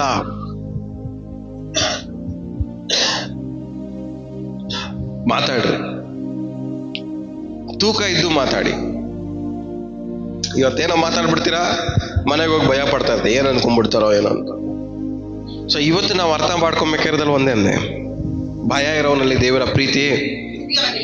ಸೊ ನಿಮ್ಮ ಜೀವನವನ್ನ ಭಯದಿಂದ ಕಟ್ಕೊಂಬೇಡಿ, ದೇವರ ಧೈರ್ಯದಿಂದ ಕಟ್ಕೊಳ್ಳಿ. ಯಾವ್ದಿಂದ ಕಟ್ಕೊಬೇಕು ನಾವು? ಧೈರ್ಯದಿಂದ ಕಟ್ಕೊಬೇಕು, ಭಯದಿಂದ ಕಟ್ಕೋಬಾರ್ದು. ಧೈರ್ಯದಿಂದ ಎಲ್ಲಿ ಕಟ್ಕೊಂತ ಇದ್ದೀರಾ, ಏನು ಉಪಯೋಗ ಮಾಡಿ ಕಟ್ಕೊಂತ ಇದ್ದೀರಾ ಅನ್ನೋದು ಇವತ್ತಿಂದ ಸ್ವಲ್ಪ ಎಚ್ಚರಿಕೆ ಆಗಿದೆ. ಆಮೇಲೆ ಸೊ ಏನ್ರಿಂದ ಕಟ್ಕೊಂತ ಇದೀವಿ ಅನ್ನೋದ್ರನ್ನ ನಾವೇನಾಗಿರ್ಬೇಕು? ಎಚ್ಚರಿಕೆ ಆಗಿರ್ಬೇಕು. ಹಲ್ಲೆಲೂಯಾ. ಎಚ್ಚರಿಕೆ ಆಗಿರ್ಬೇಕು. ಇವತ್ತು ನಾವು ಅರ್ಥ ಮಾಡ್ಕೊಂಡಿದ್ದೆಲ್ಲ ಒಂದೇ ಜೀವನ ಕಟ್ಕೊಂತ ಇದ್ದೀರಾ, ಸ್ವಲ್ಪ ಎಚ್ಚರಿಕೆಯಿಂದ ಕಟ್ಕೊಳ್ಳಿ. ಎಲ್ಲಿದ್ದೀರಾ ಇವತ್ತು? ನಮ್ಮ ಜೀವನ ಇಲ್ಲಿದೆ ಅನ್ಕೊಳ್ರಿ. ಇಲ್ಲಿಂದ ನಾನು 1 ವರ್ಷ ಹಿಂಗೆ ನಾನು ಕಂಟಿನ್ಯೂ ಆದ್ರೆ ಇನ್ನೊಂದು ವರ್ಷ ನಾನು ಎಲ್ಲಿ ಹೋಗ್ಬೋದು, ನನ್ನ ಲೈಫ್ ಹೆಂಗೆ ಆಗ್ಬೋದು? ಒಂದು ಸ್ವಲ್ಪ ಯೋಚನೆ ಮಾಡಿ. ನಾನು ಇದೇ ಥರ ಬದುಕಿದ್ರೆ ಇನ್ನೊಂದು 2 ವರ್ಷ ನನ್ನ ಲೈಫ್ ಯಾವ ಥರ ಇರ್ಬೋದು? ಒಂದ್ಸಲ ಯೋಚನೆ ಮಾಡಿ. 2 ವರ್ಷದಲ್ಲಿ ನಾನು ಇನ್ನೂ ಹಾಳಾಗಿ ಹೋಗ್ತೀನಿ ಅಂದರೆ ಈ ಜೀವನ ನಮಗೆ ಬೇಕಾ? ಇನ್ನು 1 ವರ್ಷದಲ್ಲಿ ನಾನು ಹಾಳಾಗಿ ಹೋಗ್ತೀನಿ ಅಂದರೆ ಈ ಜೀವನ ನಮಗೆ ಬೇಕಾ? ಈ ಸ್ಥಾನ ನಮಗೆ ಬೇಕಾ? ಈ ಥರ ಬದುಕು ನಮಗೆ ಬೇಕಾ? ಬೇಡ. ಇದೇ ಥರ ಬದುಕಕ್ಕೆ ಹೋದ್ರೆ ನಾನು ಇನ್ನೊಂದು ವರ್ಷದಲ್ಲಿ ನಾನು ಇನ್ನೂ ಜೀವನ ಹಾಳಾಗೋಗುತ್ತೆ, ಕುಟುಂಬ ಹಾಳಾಗೋಗುತ್ತೆ, ನನ್ನ ಭವಿಷ್ಯತ್ ಹಾಳಾಗೋಗುತ್ತೆ ಅಂತ ನಿಮ್ಗೆ ಗೊತ್ತಿದ್ದ ಮೇಲೂ ಆ ಥರ ಜೀವನ ನಿಮಗೆ ಬೇಕಾ? ಇವತ್ತು ಆ ಸ್ಥಾನನ ಪೊಸಿಷನ್ನ ಚೇಂಜ್ ಮಾಡಿ. ಆಮೇಲೆ ಈ ಜಾಗದ ಈ ತರ ಜೀವನದಲ್ಲಿ ಜೀವನ ಮಾಡ್ತಾ ಇದೀನಂದ್ರೆ ಇನ್ಮೇಲೆ ದೇವರೇ ಈ ತರ ಜೀವನವನ್ನ ಜೀವಿಸಕ್ ನಾನು ಹೋಗಲ್ಲ. ಇನ್ಮೇಲೆ ನೀವು ನಿಮ್ಮ ಜೀವನ ಯಾವ್ದನ್ನ ಕಟ್ಕೊಳ್ತಾ ಇದ್ದೀರಾ ಸ್ವಲ್ಪ ಯೋಚನೆ ಮಾಡಿ. ವೇಸ್ಟ್ ಆಗಿರೋ ಮಾತುಗಳು ಮಾತಾಡಿ, ವೇಸ್ಟ್ ಆಗಿರೋ ಆಲೋಚನೆಗಳನ್ನ ಯೋಚನೆ ಮಾಡಿ, ವೇಸ್ಟ್ ಆಗಿರುವಂಥ ಪ್ಲಾನ್ಗಳನ್ನ ಐಡಿಯಾಗಳೆಲ್ಲ ಹಾಕಿ, ವೇಸ್ಟ್ ಆಗಿರೋ ವಿಷಯಗಳಲ್ಲಿ ಇನ್ವಾಲ್ವ್ಮೆಂಟ್ ಆಗಿ, ವೇಸ್ಟ್ ಆಗಿರೋ ಕಥೆಗಳು ಮಾತಾಡಿ ನಿಮ್ಮ ಜೀವನ ಕಟ್ಕೊಳಕ್ ಪ್ರಯತ್ನ ಪಟ್ರೆ ನೀವು ಇವತ್ತು ಒಂದು ಅರ್ಥ ಮಾಡ್ಕೊಳ್ಳಿ, ಇದರಿಂದ ನನಗೇನು ಲಾಭ ಉಪಯೋಗ ಇಲ್ಲ. ಇಷ್ಟು ಟೈಮ್ ವೇಸ್ಟ್ ಮಾಡಿದ್ದಕ್ಕೆ ದೇವ್ರ ಹತ್ರ ನೀವೇನ್ ಮಾಡ್ಬೇಕು? ಕ್ಷಮಾಪಣೆ. ದೇವರೇ, ಬೇಡದಿರೋ ವಿಷಯಗಳಿಂದ ಇನ್ವಾಲ್ವ್ಮೆಂಟ್ ಆಗಿ, ಬೇಡದಿರೋ ವಿಷಯಗಳಿಂದ ನನ್ನ ಜೀವನ ಕಟ್ಕೊಂಡ್ಬಿಟ್ಟಿದ್ದೀನಿ, ದಯಮಾಡಿ ನನ್ನ ಕ್ಷಮಿಸು ಸ್ವಾಮಿ. ಇನ್ಮೇಲೆ ಉಪಯೋಗವಾಗುವಂಥ ವಿಷಯಗಳ ಇನ್ವಾಲ್ವ್ಮೆಂಟ್ ಆಗಿ, ಉಪಯೋಗವಾಗಿರುವಂಥ ವಿಷಯಗಳಲ್ಲಿ ಮೂಲಕವಾಗಿ ನನ್ನ ಜೀವನನ ಕಟ್ಕೊತೇನೆ. ಆಮೇಲೆ ಸೊ ಇವತ್ತು ನಾವು ಅರ್ಥ ಮಾಡ್ಕೊಂಬಿರೋದು ಅಂದ್ರೆ ನಮ್ಮ ಜೀವನ ಸ್ಟ್ರಾಂಗ್ ಆಗಿರ್ಬೇಕು, ಭಯದಿಂದ ಕೂಡಿರ್ಬಾರ್ದು. ನಮ್ಮ ಒಂದು ಮನೆ ಕಟ್ಟಿದೀವಿ ಅಂದ್ರೆ ಮನೆ ಒಳಗಡೆ ಇರ್ಬೇಕಾದ್ರೆ ನಮ್ಗೆ ಏನಿರ್ಬೇಕು? ಒಳಗಡೆ ಧೈರ್ಯ, ನನಗೇನು ಆಗಲ್ಲ ಅಂತ ಒಂದು ಧೈರ್ಯ. ಯಾಕಂದ್ರೆ ನಾವು ಬಂಡೆ ಮೇಲೆ ಕಟ್ಟಿರುವಂತ ಮನೆಯಾಗಿ ಇರಬೇಕು. ಆಮೇಲೆ ಸೊ ಇವತ್ತು ಈ ಶರೀರದಲ್ಲಿ ನಾವು ಇದೀವಿ, ಶರೀರದೊಳಗಡೆ ನಾವಿದೀವಿ.